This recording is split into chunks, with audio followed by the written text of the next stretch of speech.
Yeah, I always got get stuff to do. I was watching Umbrella Academy up until like I 30 haven't seconds ago. started that. It's pretty good.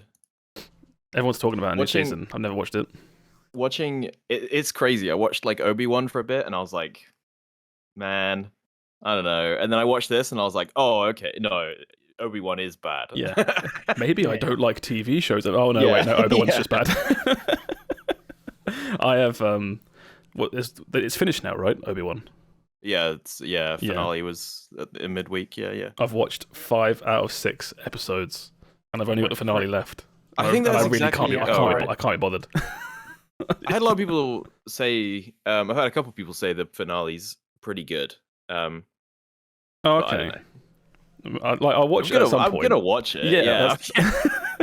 I'll have to just I a was day like- where I'm really, really bored. I'll Yeah, finally go. yeah. Oh, okay. I guess I'll finish this show that I started. which is crazy, right? I feel like that's such squandered potential. The fact that I'm like, Obi-Wan is relegated to like, I guess if I'm Yeah. really bored and I'm not doing anything else. Okay. Yeah. Or it would have been like what, like 5 6 weeks ago on this podcast where we talked about the first episode because I was so excited. Yeah. And now yeah. it's just like, oh, it's a bit deflating. I have a question about Obi-Wan, since it's set between the first 3 movies and the next 3 movies. Yeah. This would be the perfect opportunity for them to be like, oh, look, it's Jar Jar Binks, he's returning, and we've killed him off. Did they do that? Nah, but the actual I'm gonna completely sideswerve this into all the like fan stories about Jar Jar Binks being a Sith Lord. Oh yeah, I've seen those. Yeah. I love that stuff. It's about how actually he's just pretending to be an absolute moron. He's actually a super evil Sith Lord. I love that stuff. Well, maybe that's what's in the final episode that none of us have watched. I want to find a person who unironically believes that's true. You know, who's like, no, the prequels weren't bad. It's all master plan. You know, like yeah. It's I want to find a person. I want to find that person. They just left and it have a multiple conversation with years later to release the Obi-Wan direct to Disney Plus series to reveal it all, you know? Yeah. That's the kind of person I feel like would be on like a flat Earth subreddit. That's where I have to go looking for them. Okay. Hello, everybody. Shut up, Steve. I'm doing the intro now. Hello, everybody. Welcome to the Game FourCast. We're here again for another week, here to talk about what we've been playing and all the news. My name is Josh, aka BottlerWorks. I'm here with Olive Meister, Will. Hello, my name is Olive Meister or Will. I forgot a joke again. I'm really sorry. Oh no, you're getting too complacent. I'm gonna have to I think I am. Yeah, I think I am. I'll like say I'm gonna fire you or something. Well, Steve must have spares, right? Can you just send me some of your jokes, Steve? Maybe. Go on then, Steve Quikwix. What's yours? Hi, I'm Steve, and vote for me as the number 1 candidate for the president of England. Yeah, that'll do. That was scuffed enough. Okay, I take it back. I don't want them. You don't want those. You can keep those. Got it. And Sammeh. Hi, I'm Sam. Sam is Sam. I love the way your intro is always the same as your outro, more or less. You have the least work to do. I'm just Sam, you know how it is? He's so consistent. I love it. Oh, I've played so much Monster Hunter today with the help of everyone here except for Sam. Are you playing Monster Hunter, Sam? So I mean, if I'm not, there's a reason why I haven't, which will be my game for the week. Yeah. But I'm finished. You know, I've done the story, so I'm ready for Sunbreak. So it's like I will come and help, but there is a reason why I haven't. Yeah, I think that's the difference. Is like literally, Laura and I, my partner, we're just prepping for Sunbreak now. This is what we're doing. We're just trying to get up to. Is it 7-star for the end boss of 7. 7-star? Yeah. Yeah. When is Sunbreak out again? 4 days. Yeah, really soon. I've got another game coming out literally like tomorrow. Oh, I had like accepted that I probably wasn't going to play it on launch because I didn't think I'd make it. But we've gone from essentially the beginning of the game to 5-star today. Oh So- yeah, you can. The Especially, game is very short. Yeah, you played it on Switch as well, so you're not there like, oh, this is a new monster. You're Yeah. there like, okay, let's start cracking through these. Let's get them done. Yeah. Because if you bring in as well, like I said, I've been playing with Will and Steve. It's just like when you bring in better gear into the low rank stuff, you kill a monster in like 4 minutes. Oh, It's like bish bash bosh. Yeah. Next one, let's go. Yeah. you race through them. Yeah, it was funny. Me and Aaron dropped in for a couple rounds today. Aaron, I don't know what happened there. me and Aaron dropped in. Me and Aaron dropped in for a couple rounds today, and normally when you play Monster Hunter, you do this thing where it's like you kill a guy, you like check out the gear that he can make, you see if you can upgrade your weapon with any of the bits and stuff, and then we hopped into Josh and Laura's game, and it was like, finish the mission, next one's already up before the cutscene's over. And I was like, oh, okay, we're not hanging around, we're just getting through these. It's like you kill the monster, back to lobby, shove food down your throat, pick up a spare potion from the box of bang. Next one, let's go. I'm just like, oh, I'm so tired. And they're like, no, we gotta kill him. Watch the Dango animation every time. No, skip. Ain't got time for that. Ain't got time. Oh yeah. The hub maidens there, like, weren't you here just a minute ago? Like, what? I was helping Josh and Laura today, and it would be like I would book it to the boss, and they would spend like half an hour back to the spawn, and I'd be like, okay, it's halfway done by the time you get here. But... Well, it's also like it's one of those weird things because again we're new accounts, right? So we've also got like it's like race to the boss and kill it, but also half the map is unexplored, and we're just trying to all the little like clean up bits at the start. But yeah, we're prepping for that. I think we'll be ready a couple more evenings after work, and we should be able to make it. But yeah, that was spoiler alert for next week. That's what we're going to be talking about. Yeah, that's not what I've been playing this week. I just wanted to bring that up quickly. I'm going to go straight into what I've been playing actually. Okay. I've been really excited to talk about this all week. I've been playing a lot of it, and I think you know what it is collectively. I've been playing Neon White. Have any of you heard of this? Yeah, Yes. you mentioned it a little bit last You week. spoke about it last week. We saw it on one of the conferences that we watched. Yeah, this is the game that Sam says, I think I don't like FPSs. So That was a great moment. That was love I that, yeah. tried to watch you stream this because you were Yes. streaming it to Discord, and I had to stop. It was making You me you ill. really don't like it. Yeah, it physically really doesn't sit well with me physically. Yeah. Well, I think, first of all, I'll say what this actually is, because it looks like a weird like FPS game. It's level-based, and it's like a FPS speed-run puzzle game. Yeah. So there's a whole bunch of levels. You start at the beginning. Excuse me. You start at the beginning of a level, and you have to get to the end in the fastest time possible. That's the goal. You have basic movement. You know, you can run around. There's no sprint. You just have a default speed. You can jump, and you can shoot based on what weapon you have. So it's very simple stuff. But the idea behind it is, if anyone that's watching can see any screenshots, there are cards, and you don't start with any. They're sort of floating around the map, and certain enemies will drop these cards when you kill them. But the idea is that each card is a gun, so a handgun, a machine gun, blah blah blah blah blah. But each card, yes, but so this card has like ammo. You can see next to it there's like a numbered, like 105 for this machine gun. That's all your bullets. So you can just shoot with that card, or what you can do is you can right click and use that card's unique ability, and by doing that it throws away the card. So the pistol will, you know, you've got 7 bullets to just go around and shoot enemies, but if you right click with the pistol, you throw the card away and you jump, essentially, so like a double jump. Or I don't get why it's cards though. Why have they not just put in guns? Or it's like It's modeling. It's like thematic and like modeling, I guess. Yeah, but but you've got, so there's a bazooka here, so you get like, you know, you fire rockets and you can rocket jump with it. But if you right click with it, you throw the card away and you grapple to where you're aiming. And there's it's little bits like that. It's kind of hard to like imagine. Let's see if I can play a trailer here. So this sounds insane. Is So- it like manageable? So here's the thing, right? It's on like Switch and consoles and things like that. So, you know, you can play it with like console controls, but it playing on PC with like really snappy controls, you can go really fast. Yeah. And it feels really good to play. I like the gameplay is brilliant. When you see things, and you can see like the puzzle route ahead of you whilst you're playing. So you're making really quick decisions as to where to go next, and you get to the end, but then you don't quite make it in time for like a gold rating, so you restart and do it a bit faster. And it's like I say, it's like a speedrunning game. And so, yeah. Oh, sorry, go on. I was going to say, if you've ever played anything like like Counter-Strike, like surfing and things like that. Yeah, I was going to say something. Yeah. Yeah, so if you've ever done like surfing in Counter-Strike, or like those levels in Community Counter-Strike where you would like platforming, essentially running around, jumping on stuff, and crouch jumping and this, that, and the other. It's very much like that, and I think this is a really hard sell to a lot of people.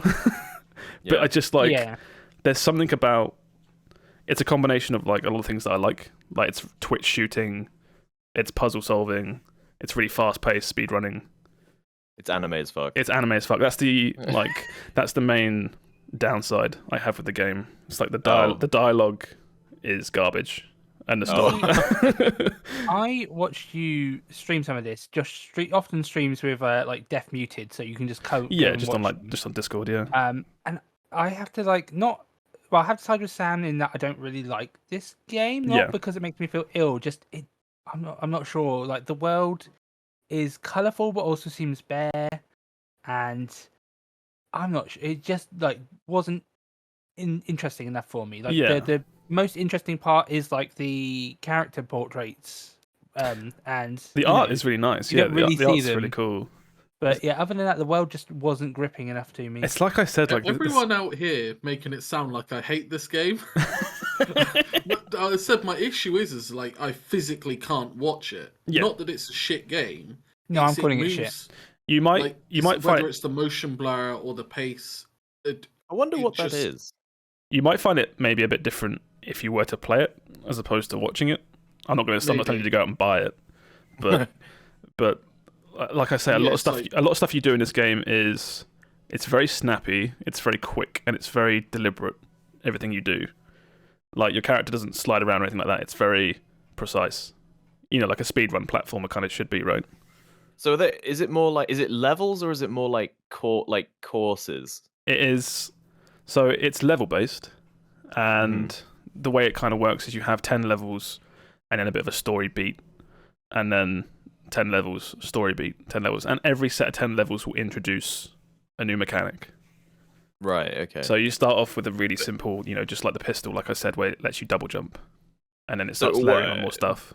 What I kind of meant was like, in like a Doom Eternal, you'll be like, okay, move forward a bit, combat arena, move forward a bit, combat arena. Is this more like something like Mirror's Edge, where it's kind of like a racetrack that you're going down, and you're trying to find the fastest way to go? Yeah, that's a really good example. It's more like Mirror's Edge. Yeah, okay. It's like here is your start point. You can sometimes see the end. You don't know where the end is, maybe, but you have to get to that end as quickly as possible.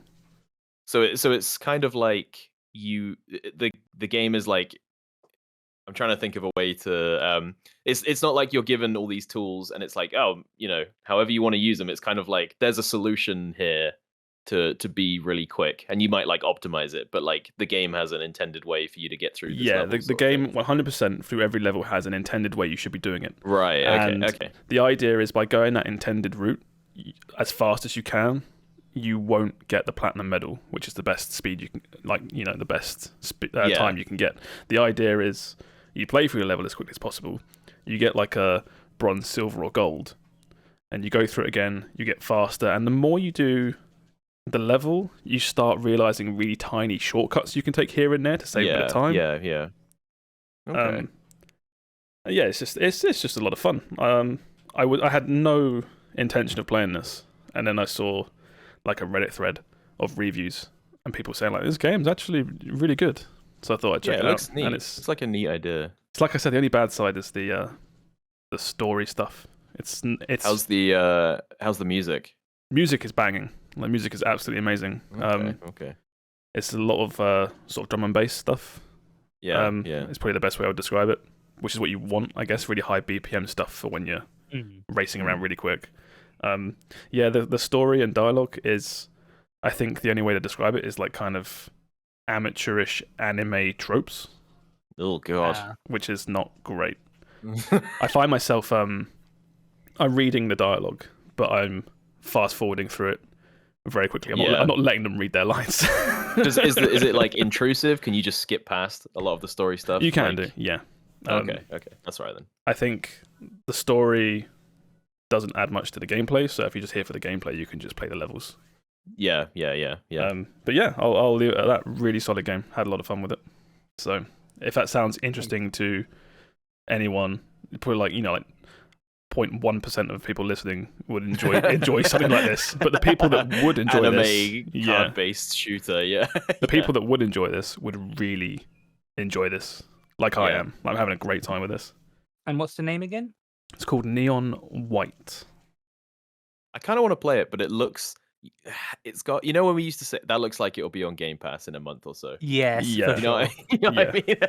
I get what you mean. Yeah, which is like, I hate that's where we're at sort of thing, but I have like so much to play that I'm like, well, if it's free, I will try it. Or if it's on Game I feel Pass. like this will be a game where a lot of people will sleep on, and then one day it will be on Game Pass or something, and people will play it and go, "Oh my god, this game is really fun." This will come up in our like Game of the Year discussions at the end of the year. We just don't know it yet. Yeah. It's no Game of the Year. It's no Vampire Survivors, but it's really good. I'm going to move on from this. I've got nothing else to really say. So, Steve, what have you been playing? Oh god. Well, it's been a bit of a slow week for me. I did play Naraka Blade Point. I played one match with Josh and one match by myself. No, 2 matches by myself. Yeah. I am a god at that game, but it wasn't that interesting, and so I was like, eh. And then also I've done a lot. So it's bots, right? I'm gonna tell you very quickly. We played one game at Naraka, and I didn't really say much on it. I kind of thought that game sucked. It's definitely a you play it once game, but literally, you play it like once or twice, have your fun. I will say that Josh, in this game that is like lauded for its melee combat, Josh sat and played ranged the whole time. So yeah, it's my fault. I played the game wrong. Yeah, but so I played that, and then I've played a lot of Monster Hunter. But we'll talk more about that next week. But actually, the game I'm going to talk about is World of Warcraft. Oh my god! I fell back in the WoW hole. You don't want to fall in that hole. Yeah, no, I did. I saw you playing that, and at no point did I think that would be what you would talk about today. No, well, it's a weird one because I was playing Temtem with someone I met in Will's Discord. Yeah. And then he was like, "Oh, I play WoW," and I was like, "Oh, I've been meaning to get back into that." So, I had enough gold on a character to like get a sub for free, basically. That's cool. You can pay for. You can even buy the expansion that's coming out for free. Can you? Well, if you have enough gold. Oh yeah, but I'm surprised that even exists. Yeah, you can get Battle.net balance. So you can because you can trade it for Blizzard credit, can't you? Yeah, so you can get anything on the Blizzard store. You can get Diablo Immortal credit, maybe. By playing WoW. But yeah, I've been playing that because the big news that came out this week is that Dragonflight is meant to be coming out before the end of this year. So the new WoW expansion will be out in less than 6 months' time. That must mean they've got an alpha or beta coming up really soon. Which is crazy, yeah. If not already, yeah. Yeah, I imagine we know that.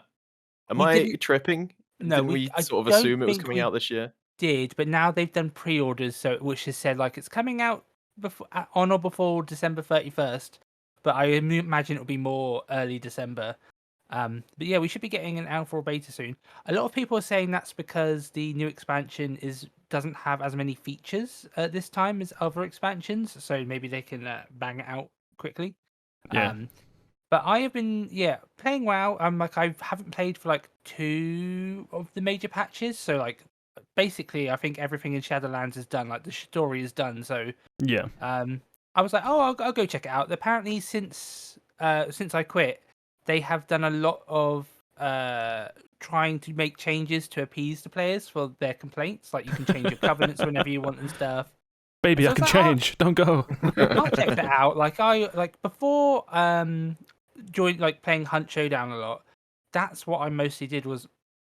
Mostly play MMOs by myself or with my one MMO friend, and I play with other games, but that's what I would do. I would like play on MMOs, do all that. So playing it has been like weirdly nostalgic, and I'm enjoying myself, but it also feels like strangely lonely because I'm I was gonna say, did you not like feel like you escaped?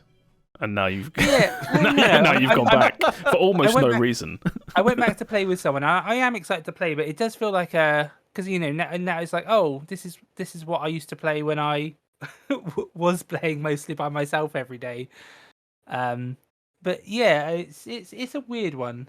That Steve is dead now. This is new Hunt socialite Steve. You can't go back to World of Warcraft solo Steve. I will say, I also enjoy World of Warcraft when we all play for the new expansions, and we all do the raiding and stuff. So I'm excited for that one.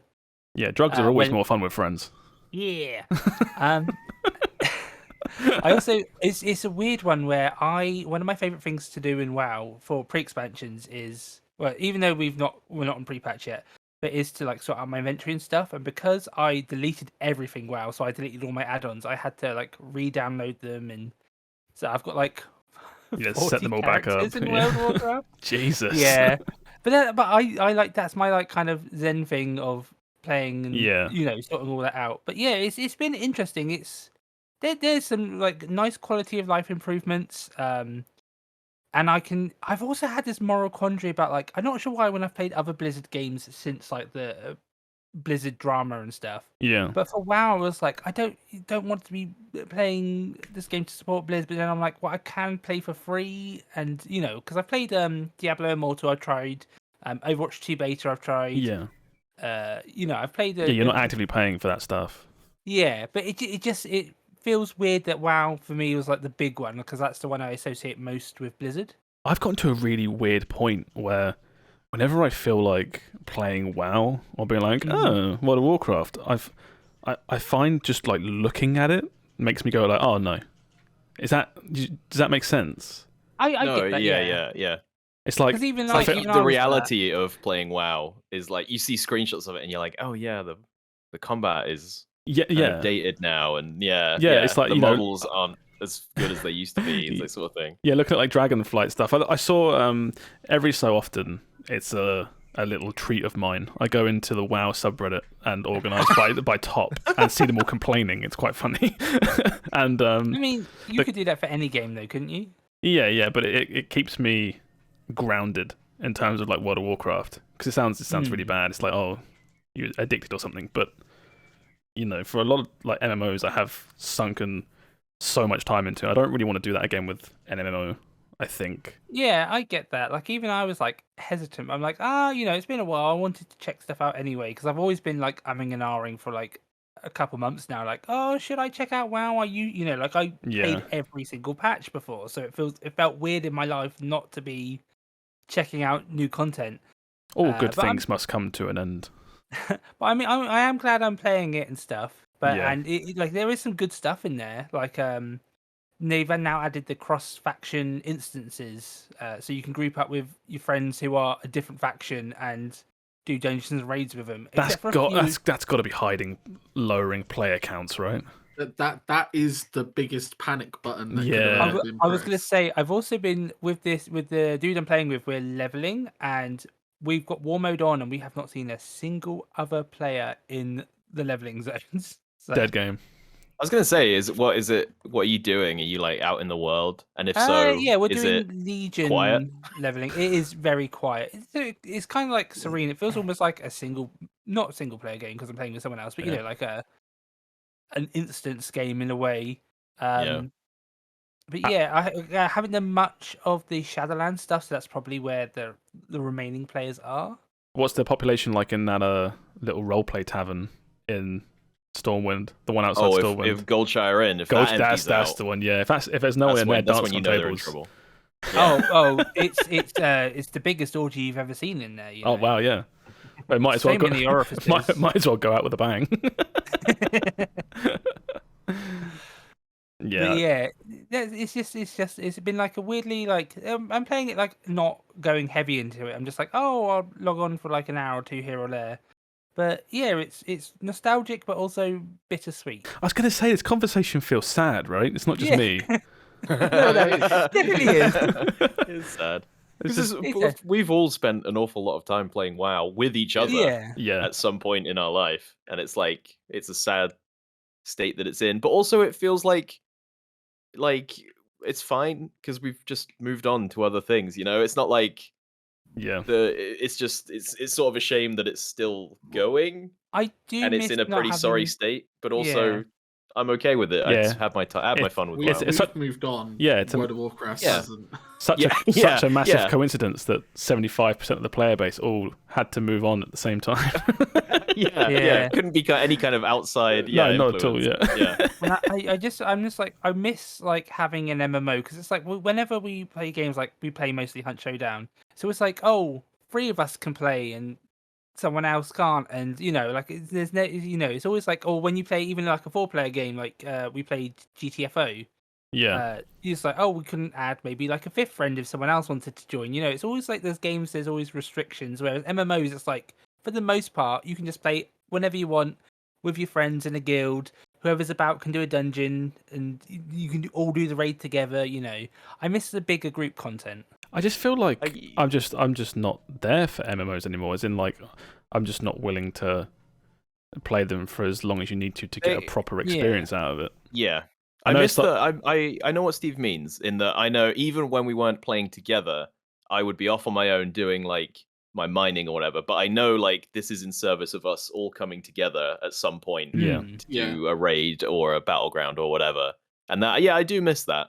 But they demand too much time from me that I don't have anymore. That's what hurts. It's like if you treated my time better, I would have probably no issue giving it. Yeah. But then would it lose some of the, and what's an MMO with no grind? What would be the point? I know, but that's why I'm thinking. Hopefully, we haven't seen too much of Dragonflight, so I'm wondering maybe if they're going to have a lot of systems in for today's like current gaming scape where people are playing like shorter games. They're not putting hours and hours into them anymore. It's like they'll play for a little bit, take a break. I don't think they will. I doubt it as well, but it's like part of me is like hopeful, like maybe a bit more casual friendly. All I want out of WoW is almost exactly the same as what I get out of Final Fantasy 14 now, which is I wish a WoW expansion came out and I could play it from start to some kind of finish and put it down and be like, that was really good.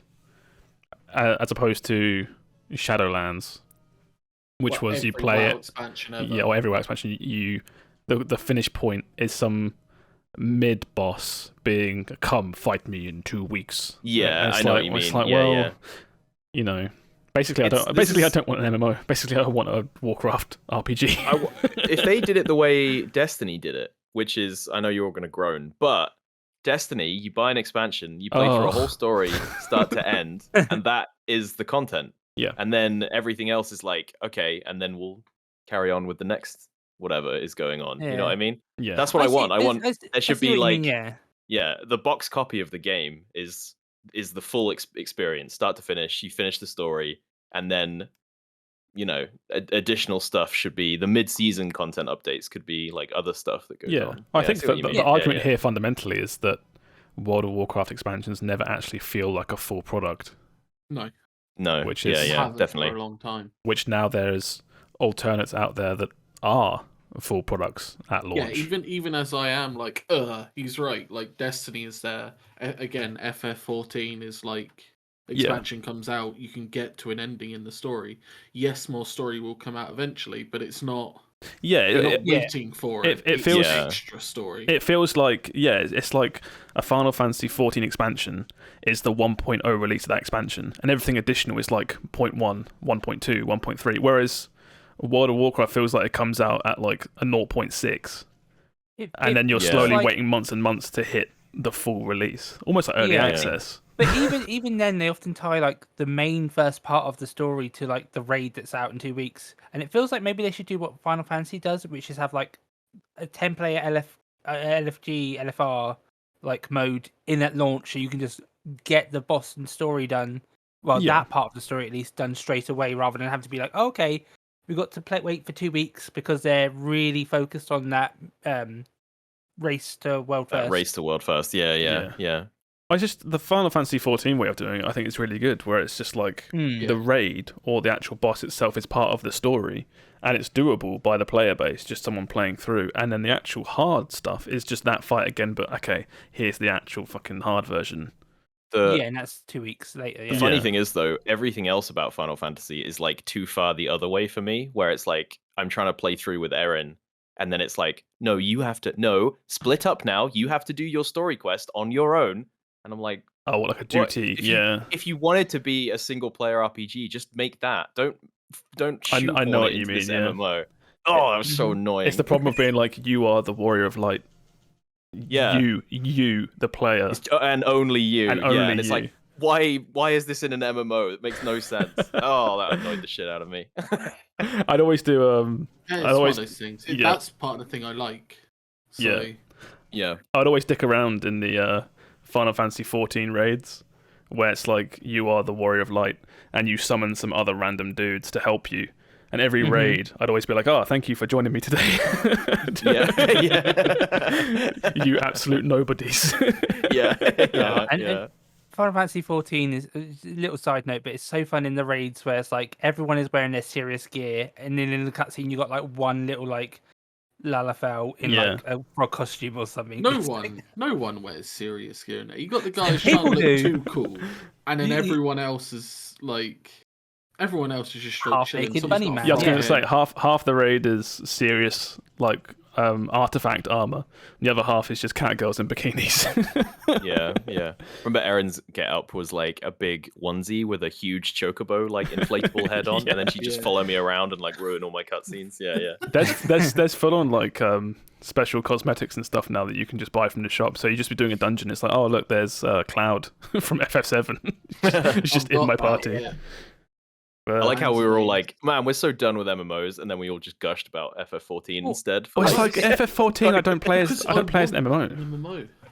Yeah, I think the Riot one might have a chance because I think they'll see from all the other MMOs what have gone wrong, and they might put together a good one. But that's so far away. So I mean, they've been batting 1,000 recently. I don't think it's that easy to be like, oh, well, this is what so and so's done wrong. Well, I don't think you can focus on what other companies have done wrong. Like, you can to a degree, but you need to know what your product is first. Yeah. It's like all the WoW killers, in air quotes, right? That came out and they were like, "Oh, we're WoW, but this," and everyone goes like, "Ooh," and then they play it for a week and go, "Okay, yeah, but I'm good. I'm gonna go back." Yeah. Go back you brought that core mechanic I want in WoW in, but your core gameplay is shite. Turns out the game that has like 5 years worth of legacy updates is always better than the brand new one. and then all WoW would do is just go, "Oh, people liked X mechanic from your game. We'll just lift that and put it in ours." That's ours now. Also, we're still WoW, so everyone loves us. Yeah. That same thing happened with Fortnite for ages as well, where a new battle royale would come out or like Apex or something, and it'd be like, in this one you can revive your teammates. Isn't that better than Fortnite? And then Fortnite's just like, well, that's pretty cool. We're gonna do that now. Contextual pinging that Apex came up with, and now every FPS has it. It's my god, yeah, you're right. That was one of the first ones, wasn't it? Yeah. What if your pings were different? Yeah. What a twist. I always remember in Apex, you'd ping a door that was open, and your guy would be like, "Someone's been through here," and I'm like, "Oh my goodness, he knows more than I do." Technology. He's got a better handle on what's going on than I do. I miss Apex, but I don't. Every time I go out to play it, I'm like, "Oh, I don't miss this." Every single time I do the same. Are very similar. Like the way I perceive them as I do to MMOs, where I'm like, all I do is remember that absolute blasts that I've had, the great times. But then when you go and play it, you're like, this is why I don't play this anymore. It's exactly the same, Josh, with WoW is me with battle royales, where I'm like, I could play Apex, and then we install it and play for a couple rounds, and I'm like, oh yeah, this is all the reasons I don't play Apex. It's like the one game I played of Naraka Blade Point with Steve. I was like, this could be cool. Yeah, I'll give this a go. It looks cool enough. It's on Game Pass. This should be nifty. And then as soon as the match starts, it's like, okay, where are you dropping? Okay, open these boxes and get rare loot, purple loot, gold. I'm like, oh my god, I'm already done. I'm already out. And it's also it's just like, what was I expecting? Like it's entirely my own fault. Yeah, well, I will say that this one Naraka feels more like a mobile game in some aspects. Well, it does the Diablo Immortal thing on PC, where the first thing is like a splash screen that says tap to play or something, and I'm like, oh, does it really? It does, funny. Yeah. Mm-hmm. It's like, yeah. I can't believe you guys got me to download that. I'm so sorry. We have to play it still. We can play it once. Oh, no, I'm good. He fell for it. Because I was like, you guys were like, oh yeah, I'm home early. Let's play this Naraka Blade Point.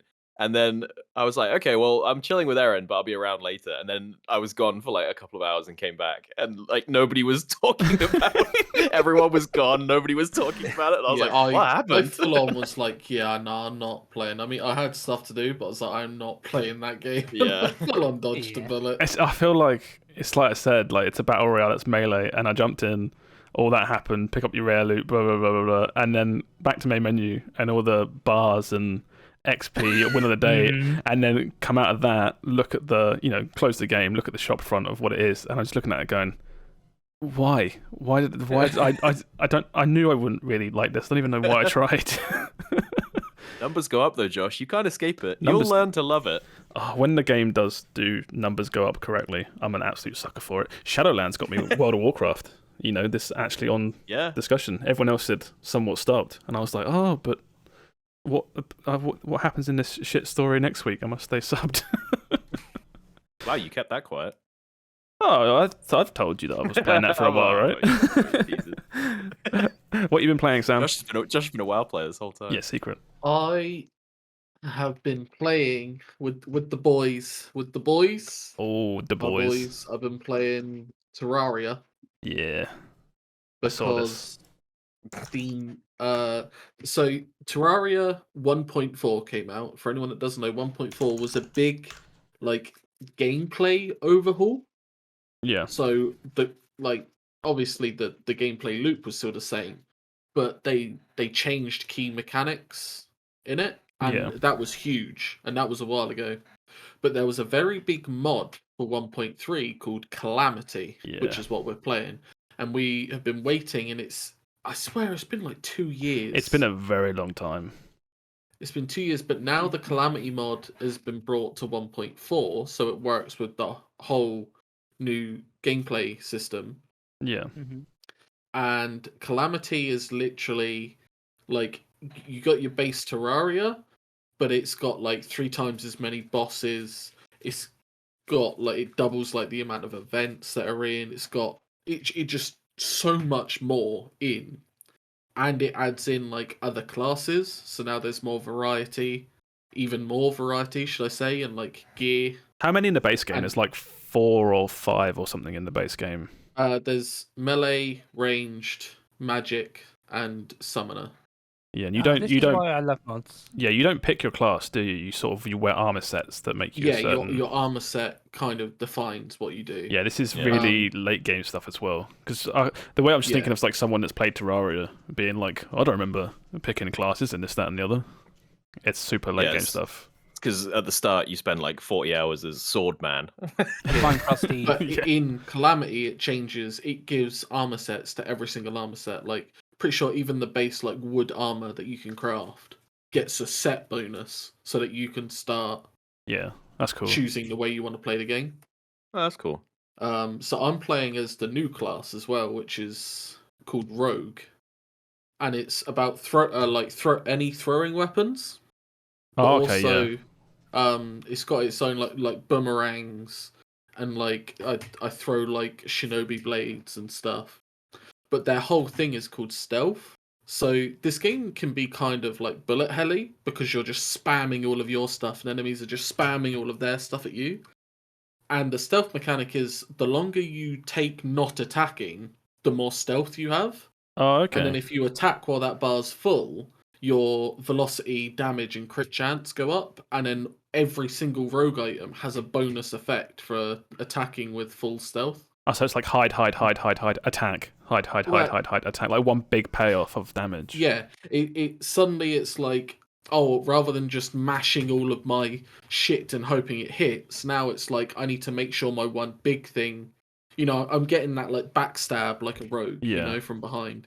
I've just got to make sure that my big hits keep hitting, and it's really cool because that's a very big shake up to how Terraria normally is. Yeah, yeah. Normally, you don't care whether you're hitting it because you're spamming so much crap. You're gonna hit it eventually. Yeah. I think it's one of the best like hidden things about Terraria is like at the surface, it's another crafting survival game. I know it's one of the crafting survival games, but as you get towards the end and you get into like the real meat of it, it's basically like an action RPG, where it's like all about stat building and different weaponry. Yeah, pretty much. Yeah. And then there's like a shit ton of bosses to kill and. Yeah, I mean Terraria is that same kind of survival loop. You mine tin and then you mine iron. Yeah. And then you mine silver and gold and platinum and like you know how it works. Yeah. But it's just so cool to be able to craft like my entire build has literally no crossover with anyone else. That's cool. Because all of my stuff is for me. And yeah. And then what was I gonna say? I was gonna ask what's your goal as a group with this new just mod? Kill every boss. Every boss. Yeah. That's a lot of bosses. There is a lot of bosses. We're still after like two big sessions and a couple of small sessions. We still haven't killed the Wall of Flesh, which is the default point for vanilla. It's like the third boss or something. Yeah. We still haven't got there. We've killed like 11 bosses, 10 bosses. Oh my goodness. Yeah. I think Wall of Flesh is essentially it's the end of normal mode and the activation of the hard mode for the environment. The world beats up and now there's more ore in the world. The enemies are stronger. Yeah. Like you physically alter the world. I loved that when we played Terraria, and that was I just love that mechanic. It's like you do something and it's like, oh, the whole world has changed. Yeah. But the big thing which is making it a lot more fun is in Calamity you can pretty much craft all the accessories which are normally 1 to 2% drop chances. Oh, okay, good. Yeah, that always annoyed me. Yeah, base Terraria had so much. Yeah, so much grinding. Like, I need to get this 1% drop in the dungeon, so while you guys are having fun, I'm going to be farming this. And then you finally get yours, and someone else is like, oh yeah, I need one of those. And you're just there like, well, good luck. Yeah, Then they get it with 3 drops. Yeah, but now it's just like, we're just, you can just craft it. Cool. So it's really fun. It's really fun. I will say this is why I love some games. I'll talk about one later that I bought on Steam, but this is why sometimes I will buy a game on Steam because I'm like the mod support can be so game changing sometimes. And like if there's some games like Terraria, Minecraft, of course, Elder Scrolls have like such passionate fans who will mod entirely new games out of like the base game. Yeah, that, it is worth getting it on Steam because it's like you can get double the amount of content if you were to like other than like play on Game Pass or something. Yeah, I know what you mean. Yeah. Another big thing though is like virtually every game that gets a dedicated fan base will have great mod support if it's allowed, obviously. Yeah, I was going to say it's more on the developer, isn't it? The better the game, the better, like the higher ceiling there is for the mod support. Yeah. Because there's some great mods for some shocking games, and it's like these are great mods, but it's still bad because the core game is bad. The game is bad. Like, there's only so much you can do. Yeah. Oh, cool. So, do you have anything else to sort of wrap that up with, or are you happy with it? I mean, that's what I've been playing. I now have a backlog of games. I showed. I posted it in the Discord that I'm in. Oh, I saw. We'll be getting to that soon. Don't spill the beans on that now. I'll save that. Save that. Yeah. Okay. That's me done. We'll go. What's happening? What the fuck? What just happened? Shut up, Will. What have you been playing this week? I feel like you guys just did a secret handshake or something. No, I haven't played an awful lot this week, but summer sale started, and so I bought a game that was on sale anyway, I think, or it's just ridiculously cheap either way. But I played 20 minutes to dawn. What's it called? 20 minutes till 20 dawn. minutes to dawn. 20 minutes till dawn. And this was sold to me as a more involved Vampire Survivors. Yes. Yeah. I also bought this. Just going to chuck that out there really quick. But yeah, I can see you bought this. Steve keep bought watching this. YouTube videos of this because it's really fun to watch. A bunch of other people I know bought this. I like it. It's so the setup is it's basically identical to Vampire Survivors, down to you pick up gems, you level up, you pick a perk in this instead of an item. Yeah. In Vampire Survivors, you kill bosses, they drop chests, which gives you more perks. And it's all about just building the most, ridiculous synergies and stuff that you can find to break the game. I like it, but I think the thing I said to Aaron was like, it feels like a better, more cohesive game, but in some ways that means it's a worse experience because of it, right? So because it's like everything in the game makes sense. The art is really slick, the shooting feels good, the animations are all cool, the perks all make sense, right? It'll be like increased reload speed. When you kill an enemy, he shoots a nearby enemy as well, sort of thing. But that means that everything after a couple of rounds, I had sort of seen everything. Do you know what I mean? Yeah. And it was like, oh, you can go around again and different characters and different perks. And I'm like, yeah, but I broke the game. I saw what it had to offer. And then I went back and booted up Vampire Survivors, and it was like, hey, you want to, here's Santa water, and I'm playing as a guy who's made of milk, and he shoots minecarts. And it's like, that game, Vampire Survivors, is like one man's like deranged vision, so you're never quite sure what you're going to see next, sort of thing. And it makes it really exciting. I think 20 Minutes to Dawn doesn't have that. I've been thinking about this game quite a lot, because a lot of people have been talking about it, saying, I've heard Vampire Survivors 2 thrown around. Yeah. I've heard people saying like Vampire Survivors but better, things like that. And I have played some of this, not a whole bunch, but I've played enough to know sort of how this game is. Like you say, like you get the loop very quickly. And I've only just realised a way to sort of word what I've been feeling. Whereas in this game, and a lot of other games like this, it feels like it's you having to kill these enemies and like defend yourself. You have to aim your weapons in this and bits like that. Whereas in Vampire Survivors, it feels like everything has to kill you, and you feel more like a boss in Vampire Survivors. Almost like it's the other way around. Hopefully that makes sense. I don't know. It's kind of like what you're saying. Yeah. So kind of. I think it's like, I kind of see what you're saying. In Vampire Survivors, by the end of the game, you can get up and walk away and just you don't have to do. In this, I haven't found anything yet that's that powerful that I don't even have to be near my PC to beat it, sort of thing. I'm always still running around and shooting, and it's like I might not be in any real danger because my guns are so overpowered at this point in the game. But I am still like engaged, all the way up till the end of the 20 minutes, sort of thing. Whereas Vampire Survivors, I'm like, all right, I'm halfway through the level and I am now annihilating everything on the screen every half a second. Yeah. And I can kind of just, all right, I've got my hand on WASD, but ultimately I'm watching Netflix on my other screen, sort of thing. Yeah. You know what I mean? It's like, how is a game like that engaging if you've already won halfway through? And it's like, no, that is like the victory condition. The fact that I'm destroying everything with no trouble without even having to move for 10 minutes. It's like, that is the game complete. I've got to this point. Victory lap. Yeah, I put in the work. I evolved my bird, and now it kills everything for me, and I don't have to do anything. Yeah, that's exactly it. Yeah.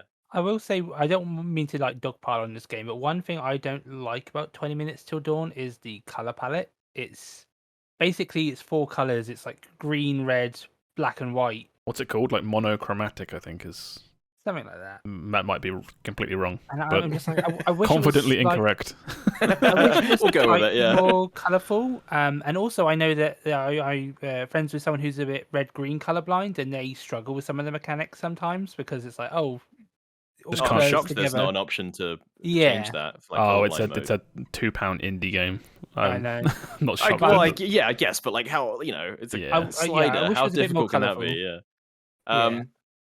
I'm gonna keep playing because it's fun, and it is also early access, so they could add some things that maybe mix it up a bit. But the real thing that happens is there's like a selection of characters, right? Which is like they all have their own perks, and then there's a selection of guns to start with, which all have their own mechanics. Yeah. And I start with like regular guy and pistol, and then there's a bunch of other characters, and I was sort of looking through them, and I was like, I'm not really excited to unlock any of these. They don't seem all that fun. There is the weapon though, which is a bat gun, which is awesome. But apart from that, it all felt very similar. It's like if I have a pistol, a shotgun, and an SMG, it's like what's really different, you know? I'm going to be blowing up the entire screen by the end of the game anyway, so what does it matter, sort of thing. On the flip side, Vampire Survivors, you play as a panda that throws out cherry bombs.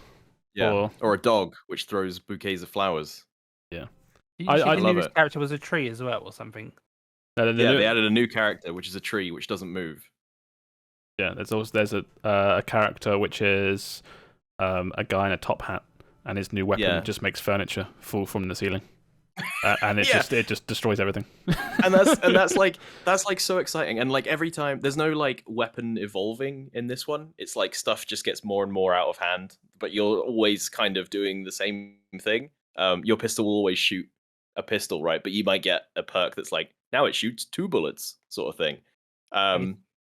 Whereas in Vampire Survivors, it's like every time they add a weapon evolution, I'm just like, what is this gonna? It already annihilates the screen. What can they possibly transform? And I'm never disappointed. You know, it's great. I have a question about this then. So, does this game have any mechanics in it that you would like to see in Vampire Survivors? Since the consensus seems to be that Vampire Survivors is superior. Was there anything that you would take from this game and put in Vampire Survivors?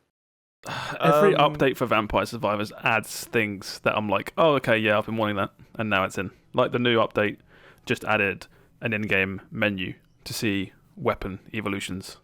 No, I don't have to tab out. Yeah, so I don't have to tab out and get an infographic on my other screen. Yeah. Not really. There's slightly more involved boss mechanics in this one, I guess, which could be interesting in Vampire Survivors. They could always maybe add a character which you can mouse aim with, but I don't know if that's not something I would like. I feel like anything that adds to Vampire Survivors that makes it more complicated, I don't takes really away want. From it. Yeah, takes away from the simplicity. Yeah, exactly. Yeah. It's like, this is just Vampire Survivors, but also a shooter. They are sort of functionally, mechanically, almost identical. It's just this doesn't have as much stuff in it. Yeah, I played a bit of this, and everyone's saying if you love Vampire Survivors, you'll love this. It's the same but better. And I played it, and I was like, "This isn't better. I'm going back to Vampire Survivors." I was just looking at some of the Steam reviews, and I'm actually shocked that everyone's like, "Yeah, Vampire Survivors 2," and it's like, no, it's not. It's not better. I'm so biased. I'm like 50 hours deep into Vampire Survivors at this point. It's actually insane. Yeah. I've just finished the new patch. Every time Vampire Survivors gets updated, the in-game collectibles and challenges are tied to Steam achievements. So it gives you like a new thing to finish. Like if you get all the Steam achievements, you've basically finished the game as it is right now. Mm-hmm. And I am currently up to date. I'm 120 out of 120. Where am I? I'm 100 out of 120. I've got to do all those stupid survive 31 minutes, you know? I can't be bothered. That's not too tricky. It's like it does mean like finish a run, basically, but there are certain ways you can do a run and guarantee that every time. Yeah, I know. But just gotta do it. Yeah, it's like you say, every challenge where it's like hit level 99 with a character. That's like half an hour for that one challenge. Exactly. Yeah. And then but a while back, I would like open the menu, see like, oh, I'm missing 40 achievements, and then I'd be like, okay, if I do this and this, I can knock these out at the same time. But then if I do that, and then I get like, anxiety, choice anxiety, and then I just close the game and do something else. Yeah, 20 minutes till dawn. It's pretty good. It's good. It is. I don't want to sound super down on it because it's good fun. I would say if you do enjoy Vampire Survivors and you're looking for something, if you're looking for more stuff between Vampire Survivor patches, this will keep you occupied for a couple days at least. And it's only £2 as well. And it's only £2. Yeah. So yeah, okay. Well, we'll move on from that then. I want to revisit this in the future when it's had quite a few patches. I've bought it. I'm gonna let it sit for a while. I was gonna say like Vampire Survivors has had patches and patches, whereas this I feel like hasn't yet. So that is true. That is true. Yeah. Okay, so the little wink, wink, nudge, nudge I had with Sam earlier manifests itself in the form of Steam sales. So just very quickly, going to throw it out there. What have you all bought in this summer sale? Too much. I'll let someone else go first. Nothing. You've bought literally. Oh, nothing. I bought 20 minutes till dawn, so I spent £2. That's all they got out of me. No, there's a bunch of stuff that like, I don't know. I've got a wish list full of games, and then I open it, and then I look at them, and I go, nah, I'm not feeling it, and then I don't buy anything. I don't know what's wrong with me at the moment. So I bought Black Mesa, which is the Half-Life 1 fan remake that was officially greenlit by Valve. Remake or something. Yeah. So it's a proper like remake, and I played the first part of it long time ago because they did it in 2 halves, and then I watched, I think it was a no-clip documentary about part 2 that takes place in like the alien world. Yeah, and I was like, oh, I never played that, and it sounds really cool, and it was like £20 or something on Steam. So I wishlisted it and benched it, and now it was really cheap. So I got that. It wasn't really a sale, but I got 20 minutes till dawn. I think that's just its default generic price. Yeah, it's new game, so it's not going to be on sale yet. I also I bought Broken Age, which is the adventure game. Yeah, I've been watching the documentary, the Double Fine documentary on YouTube. It's really good. It's just called Double Fine documentary, I think. All the episodes are on YouTube, and it's about them kickstarting it and making it. And that game had a shitload of problems with its development, and people were very mad, and it got delayed, and this, that, and the other. But the documentary is really good. Yeah, that game came out in 2 parts, and part 1 apparently was fantastic. Part 2, they were over ambitious, and it was bad. But the documentary is really solid. If you want to just see a bunch of people make a game, it's basically. So what's the documentary name? It's just called. I think it's just called the Double Fine documentary. Okay. But highly recommend that. So because I was watching that, I went and bought Broken Age, and then I refunded Broken Age because I then found out it's on Game Pass. so I'm just gonna play it on Game Pass instead. But yeah, that's what I bought.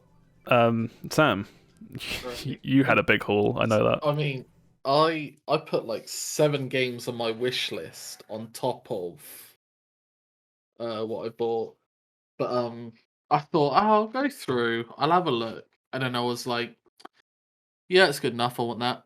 Yeah, it's good enough. I want that. Yeah, it's good enough. I want that. And I posted my haul at the end, and then I added a game afterwards. But my screenshot was my Steam total coming to £103. God damn! In a Steam sale as well. Jesus. What a rich. So I did preface this with a lot of that was the new game Tiny Tina's Wonderland. Yeah, that's a full price new release. Yeah, right? yeah. Full price new release. It was still money off, so I think it was down to like £45, which is still a lot. But that was a big chunk of my buying. The purchase. Yeah. But I got the Great Ace Attorney Chronicles. Oh, which brilliant! I've already watched a playthrough of the first one. When it first came out, I watched a like Japanese playthrough with like bad English caption translations. Well, no one ever thought they were coming to English, like English localization. Never thought we were going to get this game. So I've not seen the second one. Yeah. So I'm going to play through the first one anyway. But That is both 1 and 2, the greatest Tony 1 and 2. So I'm hella looking forward. And to that's that. like 20 quid or something. Like bargain, brilliant. Yeah, I think that was under 20 quid. I was looking around the Steam because I saw that you had bought that, and I went like digging. You can go on Steam and you can buy the Ace Attorney Chronicles plus the Ace Attorney trilogy for all in all £25, which is amazing. Yeah, that's 5 games. That's 5 amazing puzzle visual novels. Yeah. Mm-hmm. I picked up Ni no Kuni, Wrath of the White Witch, which is the first remastered. It's the first Ni no Kuni. It's the only one that had Studio Ghibli help. Yes. Was he not in the second one? Nope. Oh, I will say with that game, I bought that ages ago. There are some common problems, so you might need to like Google how to change something in a file, because sometimes I can't remember what the problem was, but I remember struggling with that game, and then I had to like look online for the fix. Well, the problem with Ni no Kuni and why I never finished it I think I played it on PlayStation 3, is the problem that healing monsters, the AI would not heal you. So you had to either play the game on hard mode and just accept that the AI was dumb as hell, or you had to play as the healer, which was really boring. Yeah. Was that on PC or was that on? No, that was PS3 on launch, which was probably decades ago at this point. I have it on PS3 as well. Well, we're talking about fixes, Steve, because I originally played this game round your house. Your brother let me play it, which is why. Wow, you play on my full cycle. I've played the second Ni no Kuni game, completed it, but I've never completed the first one. Second one's really good. Yeah, it is. It had one thing I didn't like about the second one is it had like town building, base building, tied to timers that were literally like mobile game timers. It was like that was a little bit iffy. You're playing an RPG, single player RPG. Start building a thing, come back in 8 hours. It's like, no. people had that as well, and that turned me right Terrible. It's awful. Mm-hmm. Good game, though.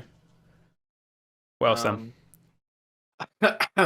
SD Gundam G Generation Cross Rays. Is this an H game?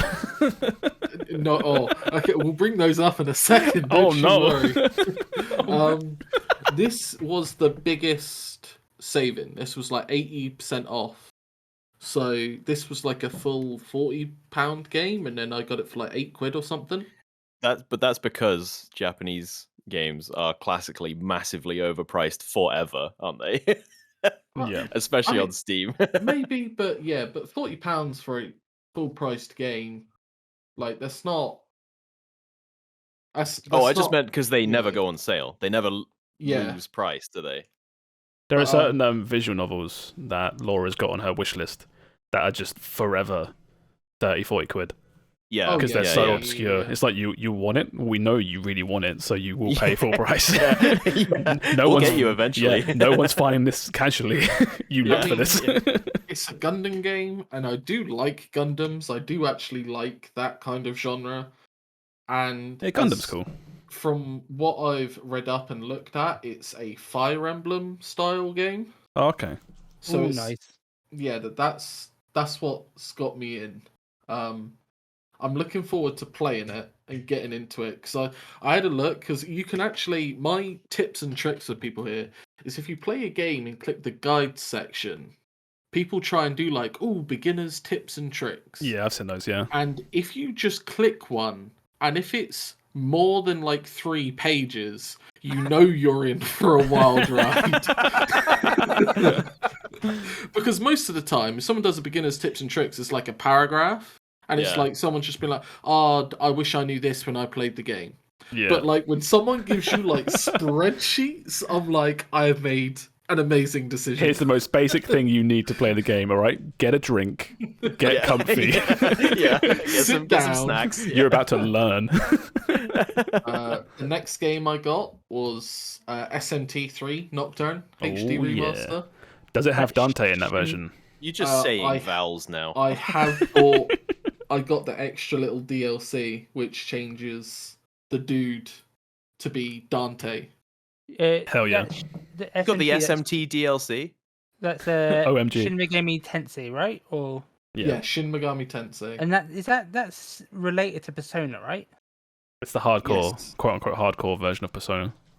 But it's like the same company and same universe, or I don't know if because we always call it Persona, but it might have originally been Shin Megami Tensei Persona, but I don't know if it was.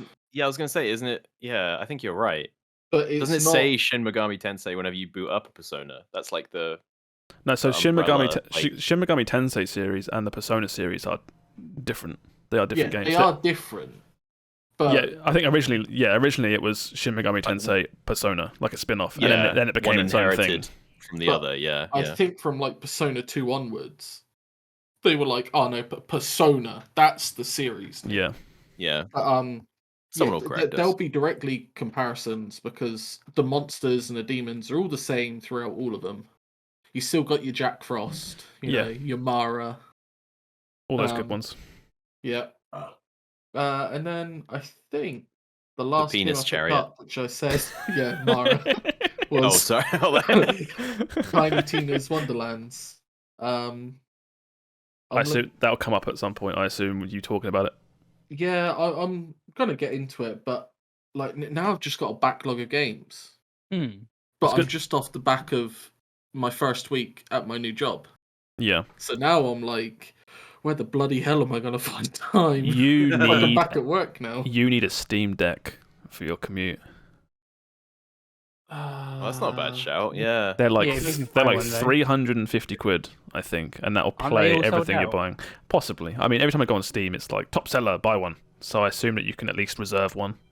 Either that or a cool ass laptop. I think I'll just use my Switch. Or just use your Switch. I bought a gaming laptop maybe like 3 months ago now, and I'm always like surprised by the amount that it can do, because it's just like in my head I'm like, oh, it's a laptop, you know, it's not that powerful.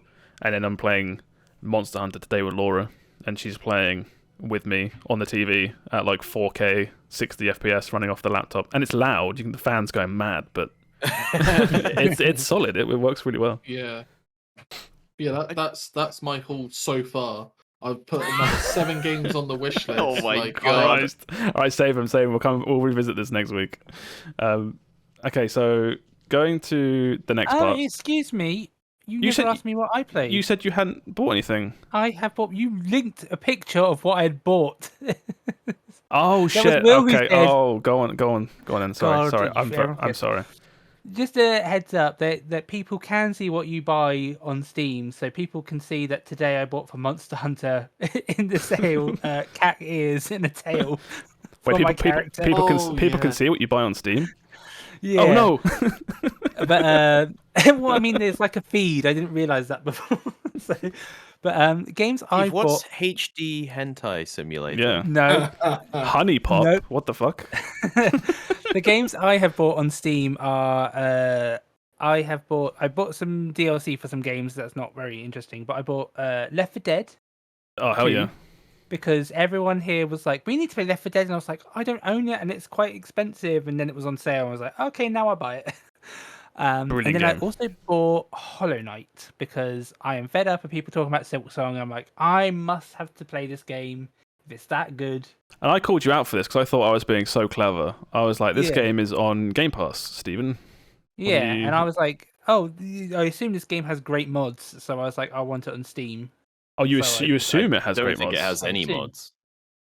I assume. Oh wow! You told me with such gusto about mods. I assumed that you knew. That was a on the spot. Oh shit! And I bought it for this week's official. Because it's on Game Pass.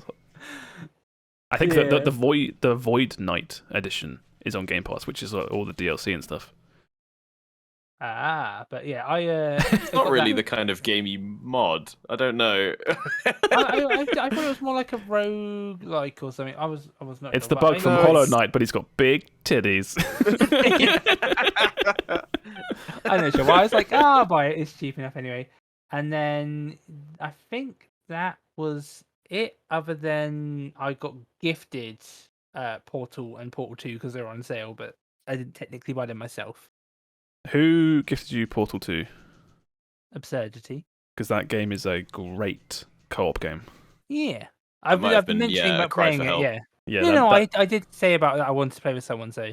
Yeah, there's so Portal 2 has the single player, which is already amazing, and there's a whole quite lengthy co-op campaign with a whole bunch of cool puzzles made for, around 4 portals, 2 sets of 2 portals. Yeah. I had a lot of fun playing that back in 2008 or something.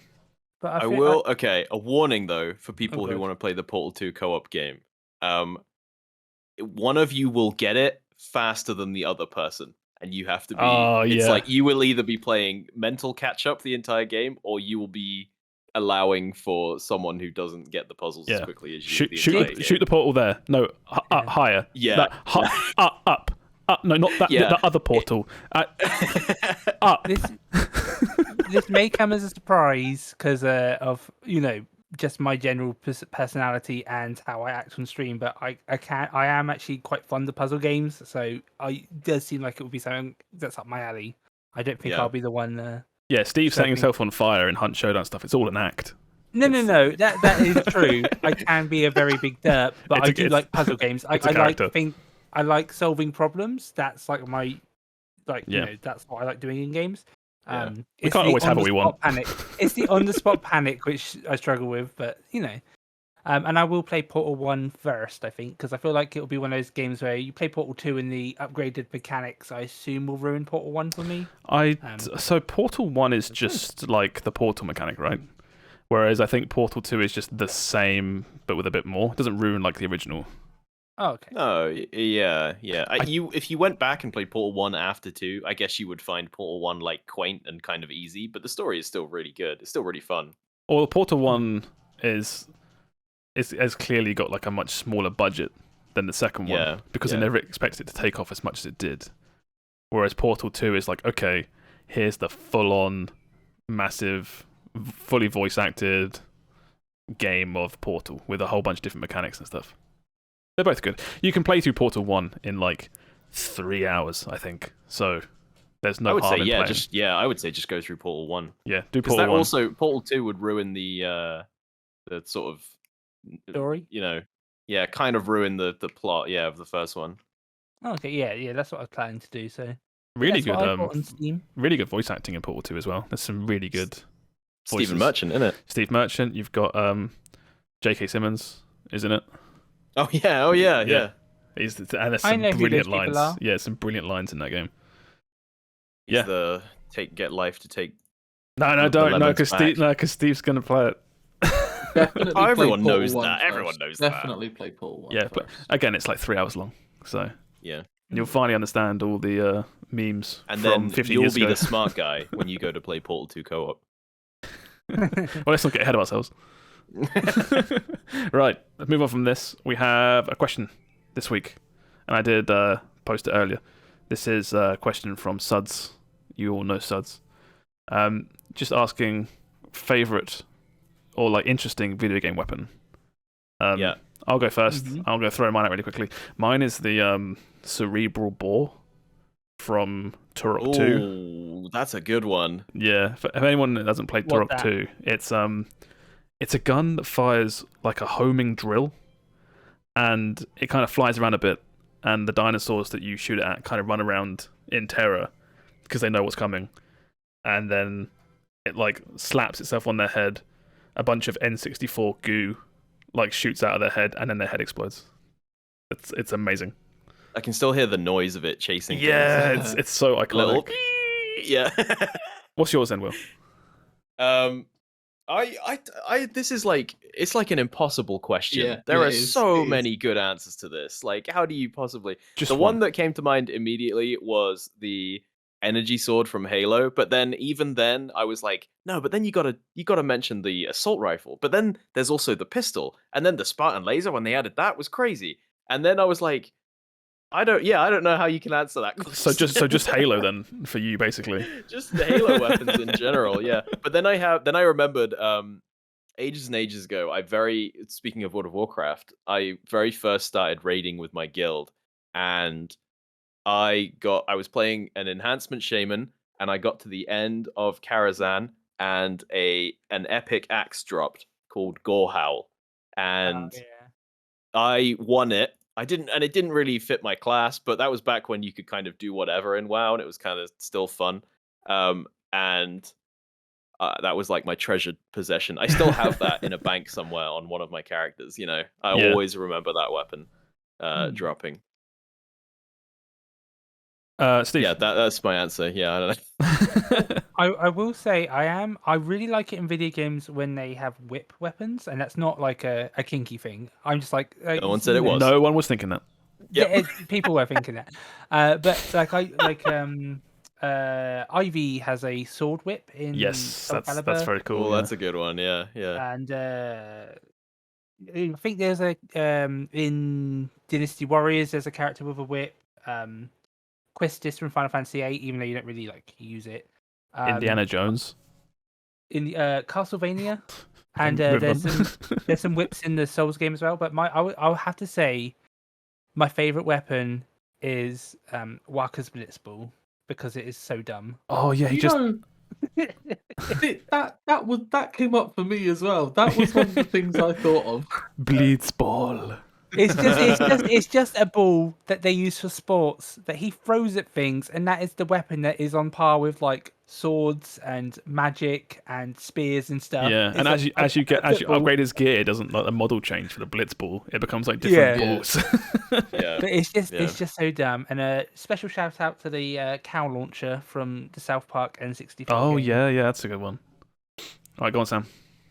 See, I had issues with this because whenever I thought of it, I kept thinking of like, oh yeah, what's like the coolest weapon, right? Yeah.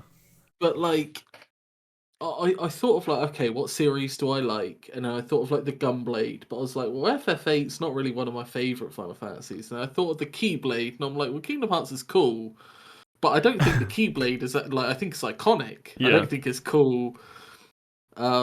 I'm not really big on Zelda, so the Master Sword, again, I thought like that might come up for someone's answer because the Master Sword is like, you know, it's boring. It's a good sword. It's iconic, but it's iconic but boring. But like, yeah, it was so hard to like think of something. But like in my head, I've got like the MP4, MP5, sorry, from COD 4.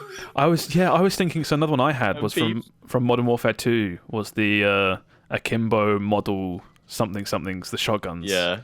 Not because of what they 1887. 1887s, yeah. Not because of what they are, but just because of what they represented in that game. Yeah. If anyone doesn't know, that was 2 shotguns. You would hold akimbo, so one in each hand, and they were lever action. They were lever. It was the Terminator shotgun. You could look at someone across the map and kill them by just firing both of them at once. So dumb. It was ridiculous. And then to reload, he just span it round.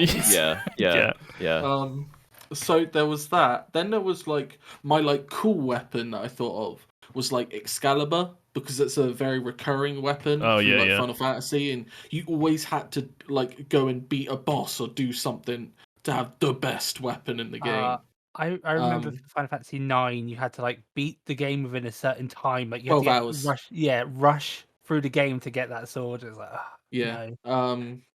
And then it was like, I've actually forgotten the third one, so I guess it doesn't matter too much. I had a third one, but I genuinely think it's probably the MP5. Yeah, just because I played COD 4 far too much. That's so funny, because I was about to make fun of this picture, because I was like, it's got these iconic weapons, like, you know, there's the BFG there's the Rhino, and then in the corner there's just a Vector. And I was like, whose favorite gun of all time is the Vector? I will say you mentioned the Gunblade. That reminds me. Drop the MP5. That reminds me of my brother. Growing up, me and my brother are quite close in age. He loved his plastic swords, but when Final Fantasy VIII came out, he would get fake guns and then dismantle his plastic sword and tape the sword end to the gun. That's so cool. Back then, it was like, oh, that's awesome. But see if you can go in the attic and see if you can find one. No, I assume they've been thrown away, or maybe he still has them. I don't know. Down at the top middle, by the way, this picture, that's the M40A3, right? That's the COD 4 sniper. No, that's the AWP. Is that the AWP? That's Counter-Strike. Okay. You've got so I think I know most of the guns from this. What can I before we start? What is that cow? Is that is that a weapon or is that what in the middle bottom? Yeah. I don't know what it is. I have no clue what that's one. You ran No, that's no. Oh, you know what that is? That's the super sheep from Worms. That's a top-down view. Oh yeah. Do you see it? Oh, I thought you were talking about the saber-toothed tiger. I was about to make fun of Steve for calling a saber-toothed tiger a cow. Yeah. The only ones I don't know in this image is the. Do I know? I think I know most of them. There's the rocket launcher, sort of top left, with a little yellow canister attached to it. I recognise it, but I don't know where it's from.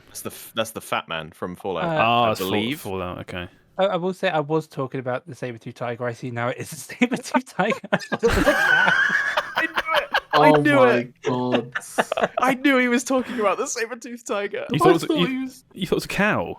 I thought it was like a cow minotaur, man. What? No, moving on from that. That's so stupid. It was very small on my screen. I'm sorry. You're going to be here next week, Steve. They say that every week. They can't get rid of me. I'm like herpes. I always come back. So you got the middle bottom is the smart gun, I think, from Titanfall. The smart pistol from Titanfall. That's another great weapon. That's such a cool gun. Oh, I remember my third weapon now, and it was just going to be the hunting horn from Monster Hunter. Oh yeah, that's really good. Monster Hunter weapons. Monster Hunter weapons are just so cool. But this is such an impossible question. We could go for hours. All right, two more weapons, cool weapons, and I'm gonna pass it on. Actually, I'll just do one. The Jurati from Team Fortress 2 is. Jurati's a good one. It's just a jar of piss that you throw on enemies, and they take. The Highlander. That's Yeah. not even a gun, but the Highlander for the demo man when they introduced the charging, that was so cool. Oh, solid weapons. Okay, well, very good question. But very Ubersaw! hard to How did you get the Ubersaw? I can already see the YouTube comments now that you mentioned a jar of piss. Thank you for that, Josh. Yeah, in the comments, talk about jars of leave your favorite weapon and which ones did we miss that were really obvious. That would be cool to hear. Really obvious one that we missed. There are so many cool weapons, so many like hard to get weapons. It's an impossible question. It is an impossible question. But MP5. But just the MP5. But just the MP, yeah. Not even like the AK or the M4 or something. No. You got the MP5. You got sleight of hand. You had like extreme conditioning. I love that. It's just such an impossible question. Such an impossible question. Such an impossible question. Wait, no, it's not. MP5. yeah. Right. Okay. I'm going to move on from this. First news story of today. This is quite a big one. So From Software have an unannounced title in the final stages of development. So what the fuck have we been playing then? Yeah, I was gonna say I don't think it can't be coming out anytime soon though, because like Elden Ring took years. It's in the final stages of development. It's either not going to be as good as Elden Ring. It'll be like a smaller game, or it's like they'll announce it and then it'll be like 5 years or so. Yeah. So wait, hold on. That headline is worded weirdly, but this is FromSoft, the publisher. Yes. In the final stages of development. Yeah, it's not the Miyazaki. It's not his game. He's starting a new game. Yes, right. Yeah. Okay. So okay. Yeah. So it's not like I should have emphasized that. Yeah. It's not going to be like a Souls game. But there's quite a few properties I think From Software have their hands on. Armored Core, right? Armored Core being the big one. Around for ages. A lot of people have been talking about this, being like, Armored Core. So I won't read through all of this. But yeah, even this article talks about Armored Core. So possibly something to do with that. That would be cool, though. I mean, I haven't personally played a lot of Armored Core, but I know people love that series. Well, I just kind of liked the idea of them developing Elden Ring side by side with also another new game, and then they drop Elden Ring, and then like 6 months later they're like, we have this other whole Dark Souls like. Thank God we released Elden Ring. Now we can release Bloodborne 2. Wait, what? Yeah. No, I think people have to temper their expectations with this because, like, there is like FromSoft have developed other games. Like, I think there's like a VR game they developed called Deracine. I'm not sure if that's how it's pronounced, but that's like a first-person adventure, like detective game in VR. So it might be something totally different. I would not get your hopes up for anything. So it could be Bloodborne 2, though. Well, it could be though, yeah. Basically, or remastered. Since Demon Souls, have they done anything? Oh, I was just thinking. This is kind of clutching at straws, but would a Bloodborne remaster need to be directed by Miyazaki? Don't all go at once. I guess not, because the Demon Souls remaster wasn't like that was a completely different company, wasn't it? They just outsourced that. That was I think Blue Point. Blue Point, yeah. I think that because it was that they're the company that also do other remasters. I think they did. This could be wrong, but I think they did the Shadow of the Colossus remake as well on PS4. Yeah. It's a really easy way to solve this. Let's have a quick look. Yeah. I can definitely see them handing Bloodborne remaster over to someone else because that looks like a headache of a game. They probably don't want to have to like do it themselves. Is it Blue Point? It is Blue Point Games. Yeah, Wikipedia. Because they did the Shadow of the Colossus one too, right? Oh, did you say that? I'm so smart. Yeah, Demon Souls, Shadow of the Colossus, and then they basically do ports and remasters. Yeah. I think they were bought by Sony. Yeah. Can't remember when, but that 2001, like that. 2001. Yeah, I really like that they have there's a studio dedicated to just remastering games. Well, they're they're really good at it as well. Yeah, what's that? Go on. I was gonna say because that means that I know Sony have bought them now, but that potentially could have meant that anyone could have been to them like, oh, people love this game. Can you remaster it for us? So we're not taking development off new content, but we can still provide people with the remaster that they want for a game. I think I read somewhere that they're now making their own original game though. Oh, boo. Or no, because they basically do magic, right? I still stand by that nothing looks as good as Demon Souls on PS5. Yeah. And that's a launch game. And it's been 2 years now or something. Or 2002 is when Demon Souls came out, so the remake I mean.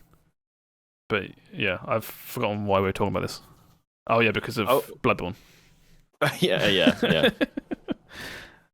So we'll see what this is. So Elden Ring 2 out by the end of the year. It's Bloodborne 2, you idiot. It got delayed so long that they've already got the sequel ready to go. Elden Ring is getting DLC as well. Sekiro 3? Huh? Sekiro 3 is skipping over 2. We'll get to find out what happens in 2 later. Wait, you didn't play Sekiro 2? No, what? I just go into a coma for 2 years. The year is 2025. Will, where have you been? Right. We've been playing Bloodborne Remastered for ages. So that's that. This next story is Plague Tale Requiem got a launch date, which is October 18th. Steve, have you finished it yet? The original? No, I really enjoyed the first half of it, and then it kind of slowed down. And I feel like I don't want to stream the rest of it because it really did slow down. So I might finish it off stream. It's a really good game. That game goes places at the end, which I assume this game will focus on. So it's the last stream I did of it was kind of in the middle part where it was you just there's a lot of nothingness happening, and I was just I'm excited for this. Although I will say that the trailer for this kind of spoiled what happens at the end of the at the end of this one. Kind of. It's like I said. It's again, I'm not going to spoil anything directly, but based on what happens at the end of the first game, it's hard to show anything in a sequel that doesn't spoil. Yeah, I was gonna say we had some theories, and it seems like some of those will be true. So it's for example, imagine if in the end of this game, the main character lost both their legs or something. Yeah, and then in the sequel, any footage is going to show them without legs, and you're like, when did that happen? It's not that drastic, but you see what I mean? You can't really not show what happened. It's been long enough. I think the first game's been up for ages. It's on Game Pass. It's really good. This one, I think, is going to be Game Pass as well, right? I don't know. I think I read somewhere. I was playing on I've lost track. Epic Game Store because it got given out for free. So. Oh yeah, they gave that out. Yeah, I played this on Game Pass, and I'm pretty sure this new one is day one. Game Pass as well. I'll be playing the hell out of this. I can't wait for this. Cool. That's that one. This next one, I've been wanting to talk to you guys about. I think it's very interesting. A new game got announced, and it's called Hyenas. Who here has heard of this? I signed up for it already. You signed up for it. Do you know about this, Will? I've never. This is the first I'm hearing about it. Okay, right so, now. So I'm I gonna just googled hyenas like an idiot. Yeah, don't do that. You get a bunch of pictures of them laughing at you as well. Yeah, you do. That's the worst part. Yeah. Let me find. I will say, there was a trailer for this game. This trailer did not explain anything at all. No. You kind of have to look up the website or tweets and stuff. But before I go into this, hold on. I found it, Josh. I'm sending you the. I'm sending you the image that I found. The image of a hyena. Hold on, I'm putting it in the group chat. Go on then. So go on. Sell me on hyenas. Wait till it loads. So it's a PvEVP first-person shooter. There are 15 players per match, split up into 5 teams of 3. Oh. The goal is to steal as many treasures as possible. The maps are on freighter ships, and you have to steal stuff, and you have to extract. Will has just sent me a gameplay image. What game is that? Nice. That's not from what you were explaining. That's not what I expected, but it does look cool. So that aside, I was obviously asking you, Will, have you heard of this? This is the closest thing to Hunt that I've heard in a while. Also Exoprimal kind of as well, where it's PvEVP, right? Okay, but you can look at Exoprimal and see that it's nothing like Hunt, right, Steve? Yeah. That's the dinosaur shooter, right? This game isn't going to be like Hunt either. You know it's not. It's everyone on a map. Why do you do this? Points. Why do you know it's not? It's going to get delayed. Yeah. It's It'll come to Game Pass. PvEVP, first-person shooter, 15 players, 5 teams of 3, do shit around a map and extract. It's the closest thing to Hunt that has been made since Hunt. Am I going crazy here? I thought it sounded more like a bit of like a close arena shooter rather than like because Hunt. I feel like the big selling point for me is that you have lots of moments of quiet, whereas I feel like in a team of 5. You're not going to have that. No, it's not teams of 3. 5 teams of 3. Oh, not maybe 3. Jesus. Fucking hell. Come on, That's Steve. hard. It's 5 teams of 3. You're aware that Hunt Showdown is 4 teams of 3. No, it's 5 teams of 2. No, 6 teams of 2. Yeah, if you're playing duos. But anyway. So anyway, sell me on this fucking game. Jesus Christ. There's not a lot really to go off yet. It's literally just been announced. And the trailer explains nothing. The trailer explains nothing. I'll play it in a second for people watching. But you fight in 0G. Terrible slogan. Become a master of 0G combat for the win. Okay. Steal epic merch. It's, again, kind of like... Is it all? Is it like a Funko Pop heist? That's all that goes on. That's why I imagine people will be fighting over in the future. There's you go to literal merch shops to steal merchandise. And, you steal Sonic merch, basically. Yeah, because it's I didn't even say. Yeah, this game is made by Creative Assembly, which are Sega. Oh, do they have shooter chops or Alien Isolation? I guess. And you can sign up for the alpha right now. By the way, if anyone was interested. So, correct me if I'm wrong, but I think this is Creative Assembly's first unique IP. You're asking the wrong person. Or they've made Alien. Okay, they make a lot of licensed stuff, yeah. Total War, Warhammer. I think this might be, because there was talk about ages ago about them working on a... No, they're Creative Assembly, the publisher, right? They make everything. They make loads of stuff. Yeah, but it's all licensed stuff, right? None of it's original stuff. I think. Let's have a look. I can tell you, I know where they are. They're an office is for Creative Assembly. Yeah, they're in Horsham.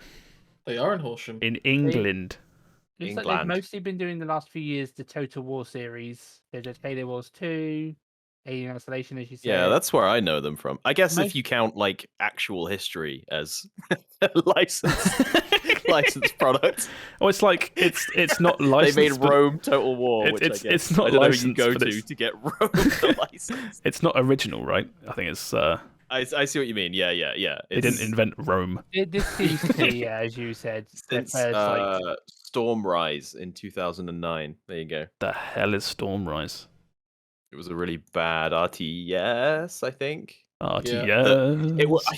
I think this was the game where they were promising that you could use your headset for voice commands to your troops.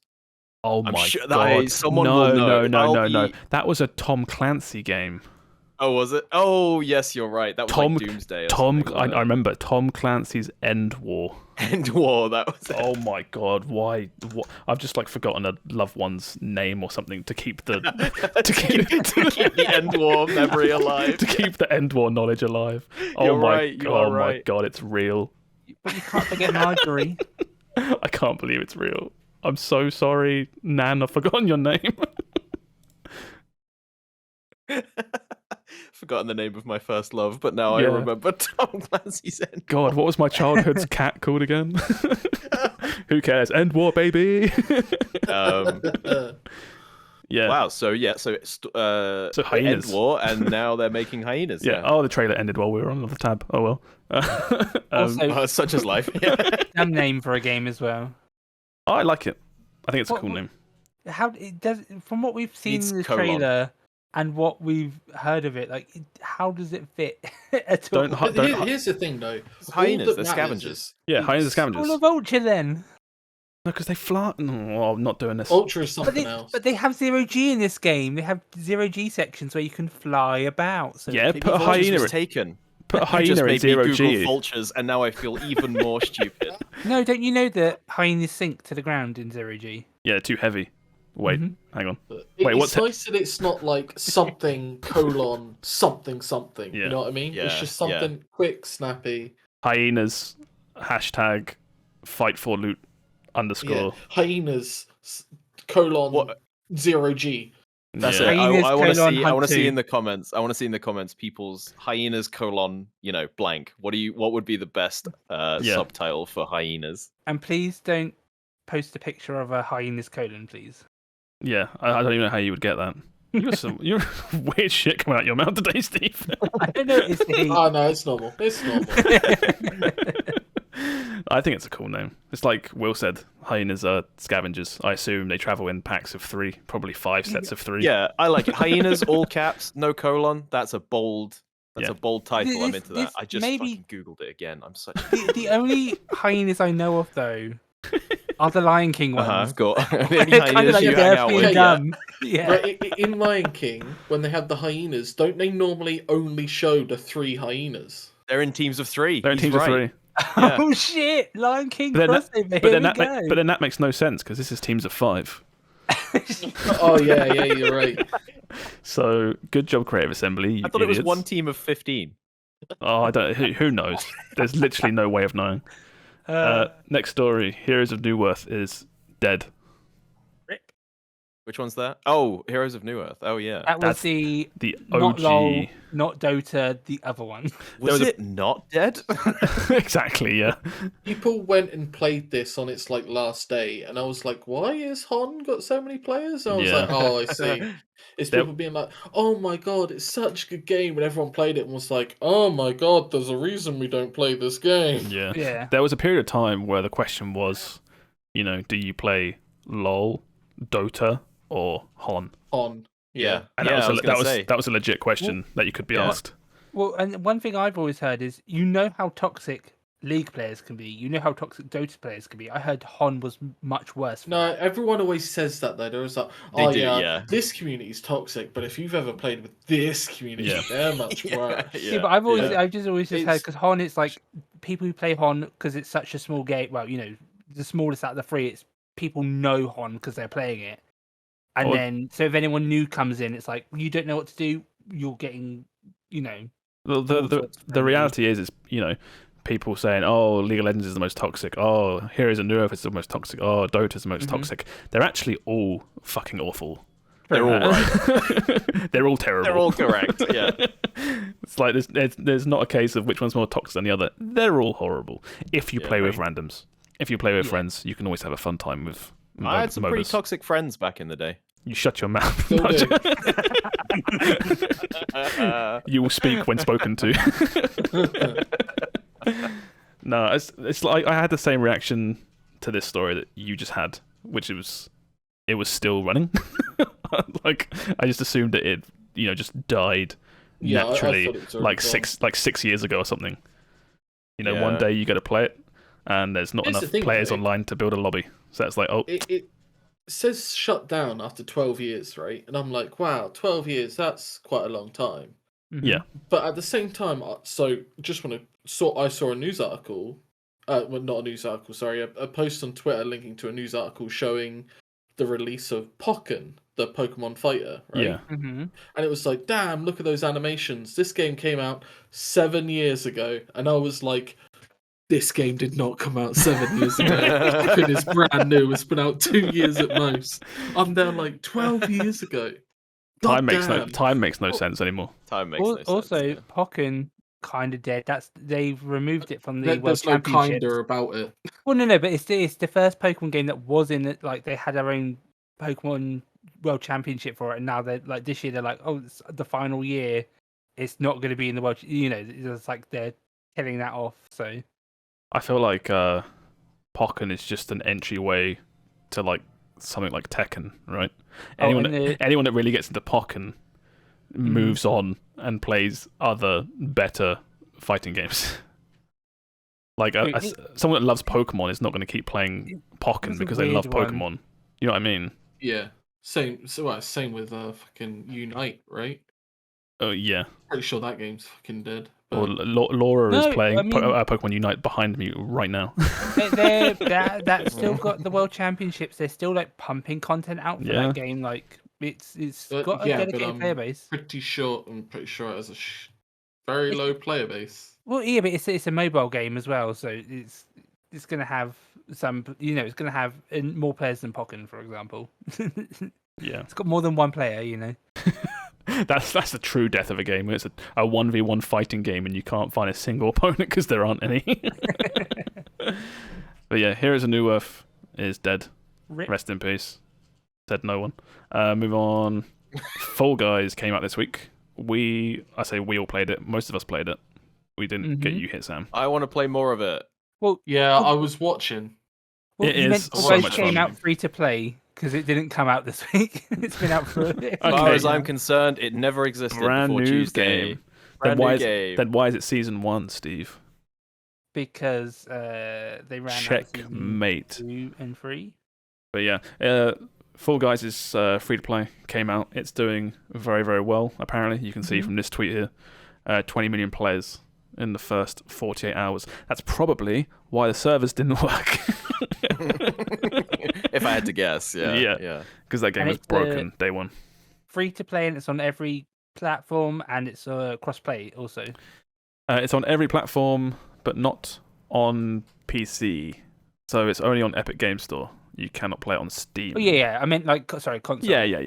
I know what you mean. And if you already owned it on Steam, you can keep it there and you can update it, and you're on Steam. If you want to download it now as a free-to-play player, you have to download it via Epic. Though. The one thing I don't like about this is I own it on Steam because I bought it ages ago. And I don't care about this, but if you now launch the Steam version, you have to do a bunch of Epic Games stuff, which I know will annoy some people. You can also that is annoying, but if you don't mind the Epic Game Store, you can download it via Epic, and it is cross progression as well. Yeah, but I'm saying a lot of people buy stuff on Steam because they don't like Epic Games, and then to have something that you have purchased on Steam now have to run through a bunch of Epic Games stuff. It's not cool. It's not ideal. Yeah. I don't know if that's because of just weird platform stuff, like maybe it's extra. It probably is a ton of extra work to make a unique Steam version work with the Epic Game version. Just do it all through Epic, basically. But yeah, really fun game. I want to play more of that because it was so much fun. Yeah. Fall Guys is one of those games where it should have been like a party game staple. Like, oh, we've got like 20 minutes. Do you want to play a round of Fall Guys? But they had so many problems at launch that people just gave up. And now that it's back and like you can have like proper names, like again, you're not just like number 4072. You can now. Hopefully this will make it into a staple game of the internet now. Hopefully. Well, this had the Among Us problem, where I think when it first came out, despite being a paid game, it just grew too quickly for what they could keep up with. Yeah. And then, like you say, I played all through the first season pretty much, and it had issues for weeks and weeks and weeks. Mm-hmm. And then eventually I dropped it because not because the problems were annoying, but I literally just got bored because I played it so much. I think that's it. Is it like I really enjoyed what we played, but if I have to play that same first course every time, then I don't know how long I'm going to stick with this. Yeah. Well, now they've got like a big backlog of courses. Like they've done like 4 seasons, I think. That's the courses, so they didn't just feel like that. I don't know why it was doing that, because there are a shit ton of courses. I don't know why it kept doing the same one. They're probably like going to rotate them in and out. I assume. I like the idea of having just them all at once. They should just all at once to learn. Just do them all at once. Fuck it, go mad. Yeah, what is there to learn? The game came out, and we have got like 50 different levels, and just throw them all in a bucket and pick one randomly. When Season 1 originally came out, the speedrunners min-maxed those levels, so people will be like, "Oh, I've got to learn all sorts of different." Like, no one is worried about that in this Bean Battle Royale.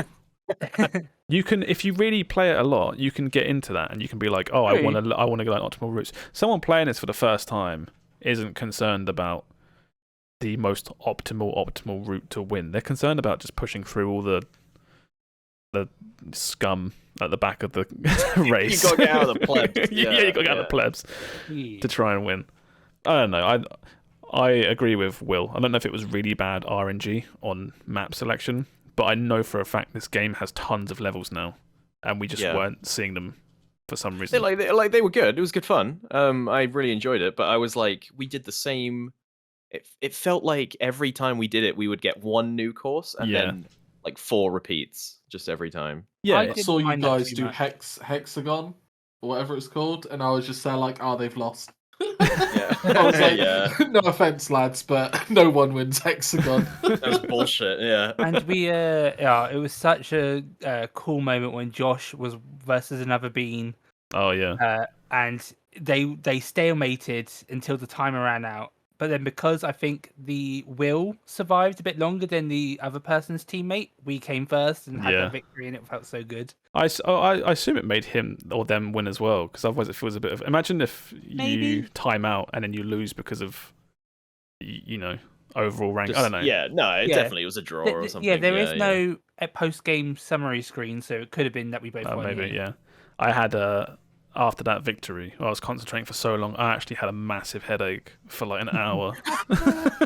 Jesus. I think Fall Guys takes its toll on all of us. I think it was a level where these bars were spinning and you had to jump over them like rhythmically. Yes. And they would speed up faster and faster and faster and faster. And I was so focused, I think I forgot to breathe for like 3 minutes. You literally went all out just that one time. Just that so funny. Josh at his full power. Yeah, I went Super Saiyan for a minute. Really fun game. I hope it hangs around for longer this time. I think it deserves to. I really do. Again, like the problems at launch were people were abusing the names, so they had to like completely gut the names, and there were multiple cheaters, and now hopefully they fixed all of that. Yeah, the cheaters were quite bad. Yes.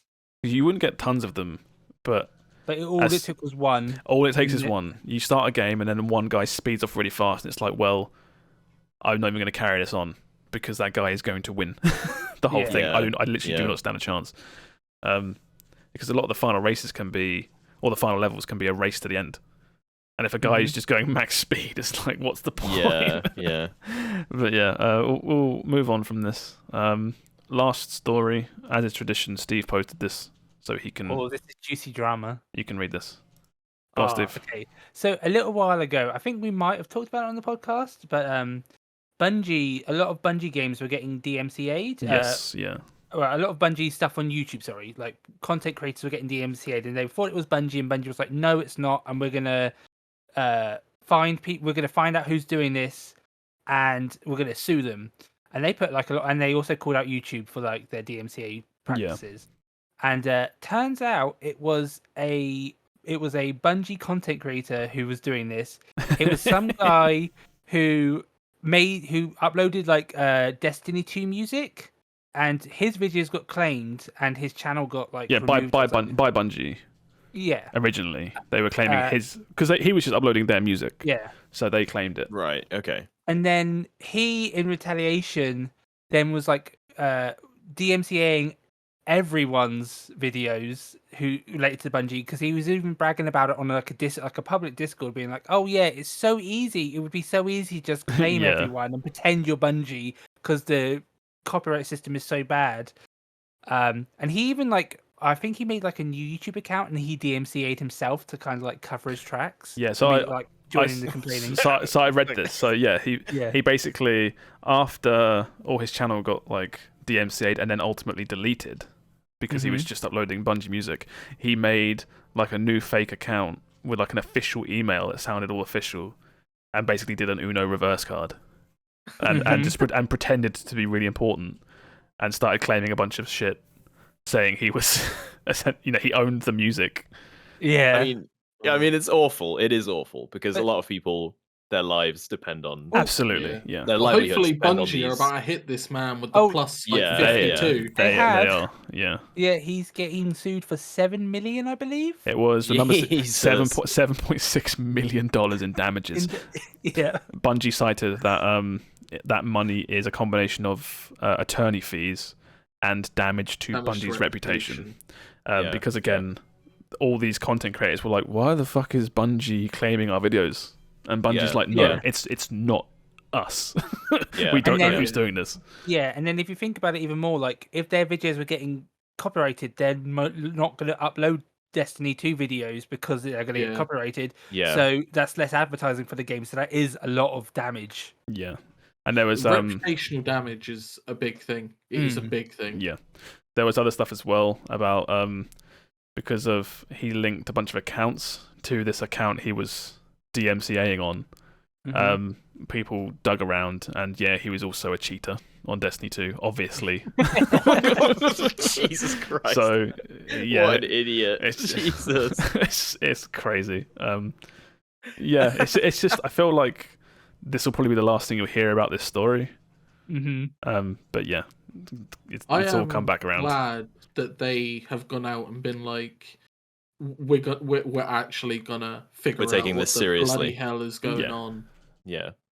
You can't really just let it slide, really, can you? I mean, it literally, if all this, like you say, all this like damage and stuff, and just let him get away scot-free, it'd be a bit weird if he just sort of went away. They could have, like, a big company could have just, in this situation, just gone, like, liaised with YouTube, sorted it out so it stopped happening, and then just moved on. Yeah. Because spending time is spending more money. Whereas a big company might be like, oh, we just want to recoup what we've lost, move on. Yeah, I get what you mean, yeah. So, I am glad that they've gone out and found the fucker. Yeah, same. Yeah. So it's a whole bunch of other questions as well about, DMCA takedowns and why was it so easy for him to do it in the first place. From what I understand, it's just like YouTube does the bare minimum in terms of it does DMCA. Yeah. Like they have to, like by law, they have to take down the stuff if it's claimed. It's like it's a whole bunch of like you could dig into it like loads. Background checks at all. Yeah. What an insane world we live in, though, where you could wake up tomorrow, make a fake email, DMCA a bunch of videos, and then get sued for $7.6 million. Like, just another day. What the fuck? Like, okay, this guy did a shitty thing, but like, I don't know his deal, but I just think it's like, when I was a kid and I did something dumb, it was like, oh, I fell out of a tree and broke my leg or something, Now it's like, no, I've ruined myself financially for generations to come. just because I'm a fucking idiot kid. Like another week passes, like my dad rings up. What you been up to much? Oh, I'm being sued for $7.6 million for a prank. yeah. Well, not a prank, but it's just like. Well, It reminds me of like the people who DDoS. Like I've heard of big companies. I think Blizzard even in the past is like if they will hunt down those people who DDoS and sue them because it's like that is really damaging. Then games can get reputations for having like iffy servers and stuff. And, or if you read or watch anything to do with like these sorts of people or hackers and bits like that, the repercussions of their actions typically aren't ever a concern because they never believe that they're going to actually get done for these things. They think they're so above and beyond it that they're just like, I'm going to do this and then I'll just sail away into the sunset or something. But these companies will spend the money to find you and then they'll make you pay that money back. Then they'll kill you. It's just never worth it. But yeah, that was a cool story. I read through this right before we went live because I was like, I need more context, and it's a really interesting read. I put all the sources for the stuff below the video description on YouTube. If you want to give this a read, I do recommend it. It's quite interesting, like really the full story.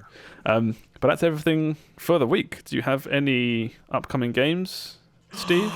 Steve. Well, I will say this website. Sam said there's a game coming out tomorrow, and apparently on this website there's nothing coming out tomorrow. So it's either tomorrow or it's the day after because what is it? Disgaea 6. That's it. That says June 28th. Okay, but did Uncharted come out? No, it came out on Stadia. So it didn't come out. I don't know. I'm just saying Stadia because I know none of you fuckers are going to check that. Yeah, he's right. He's right. He's not wrong. Ultimately, he's not wrong. Yeah, Disgaea 6 in 2 days. That's wait. Is that it? You got enough to play. On the 30th, we have the Cuphead, the Delicious Last Course, and sick. Monster Hunter Rise Sunbreak. Lots of stuff coming out then. Yeah. I'll play Cuphead at some point. I don't think I'll play it on launch, but I do want to play that DLC. Again, it seems like a Game Pass. Sort of like eventually it will come to Game Pass. It would be on Game Pass already by now if it was coming. Isn't Cuphead on Game Pass? I don't think it. Maybe console Game Pass. Definitely not on PC. I just put Hyenas into Game Pass. Oh, you did it again. What's going on with the brain now? Don't know what's going wrong with me. Cuphead, a 5v3 PvEVP. Zero gravity. Isn't it funny though? We were talking the other week, just like, summer's gonna be dead. We're gonna have to find. I feel like I've got more to play now than I have had in months. Do you know what I mean? I'm kind of like I'm at the very end of Neon White, and then there's so many things I want to check out now. The Steam sale has ruined my backlog, so I there's so many games that I had to go back and play. WoW. I saw that Raft had its final update. Right, yeah. Me and Aaron were just talking about maybe checking that out. Yeah. Tiny Tina just came out on Steam. We were thinking of playing that. Sunbreak, Valorant's new season started. Tarkov's got a wipe soon. I'm going to jump back in there at some point. Oh, you madman. Cycle just started its first season, and I'm like, oh my god, I don't know what to play. I got too much. Yeah, Cycle is a weird one where I like that game and I want to play more, but I just like... When do I fit the Cycle into my busy schedule of playing video games? Yeah, if you didn't have a job playing video games all day, you'd be able to play video games all day. Yeah, oh, you joke, but yeah, essentially, but unironically, yes. What game do I play today? Oh, it's gonna be Hunt. It's Hunt Showdown again. Yeah. You should just say you're gonna play Hunt Showdown, play it for 20 minutes, and then play Cycle. I might try doing some like mix up streams where I play Hunt and then a bit of something else. I want to put forward your quick play shit is fucking hilarious. It's really funny, your stuff, yeah. Oh, you guys. It's really good. I will say I have seen people do videos where when they're trying to play a different game, they will do like, oh, here's my best clips from May, and then it'd be like their main game, and then they'll sneak in some other clips of a different game to show like, oh, look, I am finding this game as well. No, I just meant for streaming. I'll make whole YouTube videos about other stuff if I really want. The best thing you should do is start a stream and play Hunt Showdown, and then towards the end or halfway through, then change to something else, as opposed to being like, you know, starting with a different. I'm gonna try and with the quick play. Yeah, I'm gonna try and trick everyone. Trick everyone. If you're listening to this, don't tell anyone. Don't spoil the surprise, because secret, guys. You think you're going to his stream to watch Hunt Showdown. Surprise, surprise! It's actually Disgaea 6. Yeah. Yes. And yes. if you do tell anyone, we'll hunt you down and sue you for 7 million. Yeah. I'll tell Bungie on you. All right, let's tidy this up. Thank you for listening, everybody. Let's get our socials out the way. As always, I am BottlerWorks on absolutely everything. Twitch, Twitter, and where can we find you, Will? Hello, I'm Olive_Meister on basically everything. Look for me in Hyenas Alpha coming at some point. Hyenas Alpha, it even makes sense. That's a better name. Hyenas subtitle Alpha. There you go. We solved the problem. Steve, where are you? I am Quikwix on everything. That is Quikwix. There is no C. You sure? Yeah, people keep trying to sneak the C in there, but that D was expensive. No, that K was expensive. Sam, where can we find you? You can't. I'm just Sam. And I think Hyenas just on its own is still a really good name. I think it's a good name. Steve thinks solid. Yeah. It's no vultures, but it should be Hyenas : vultures. Ah, we nailed it. Hire us, Creative Assembly. We're only down the road. I'm available. My rates are very reasonable. Bye, everybody. Goodbye. Bye.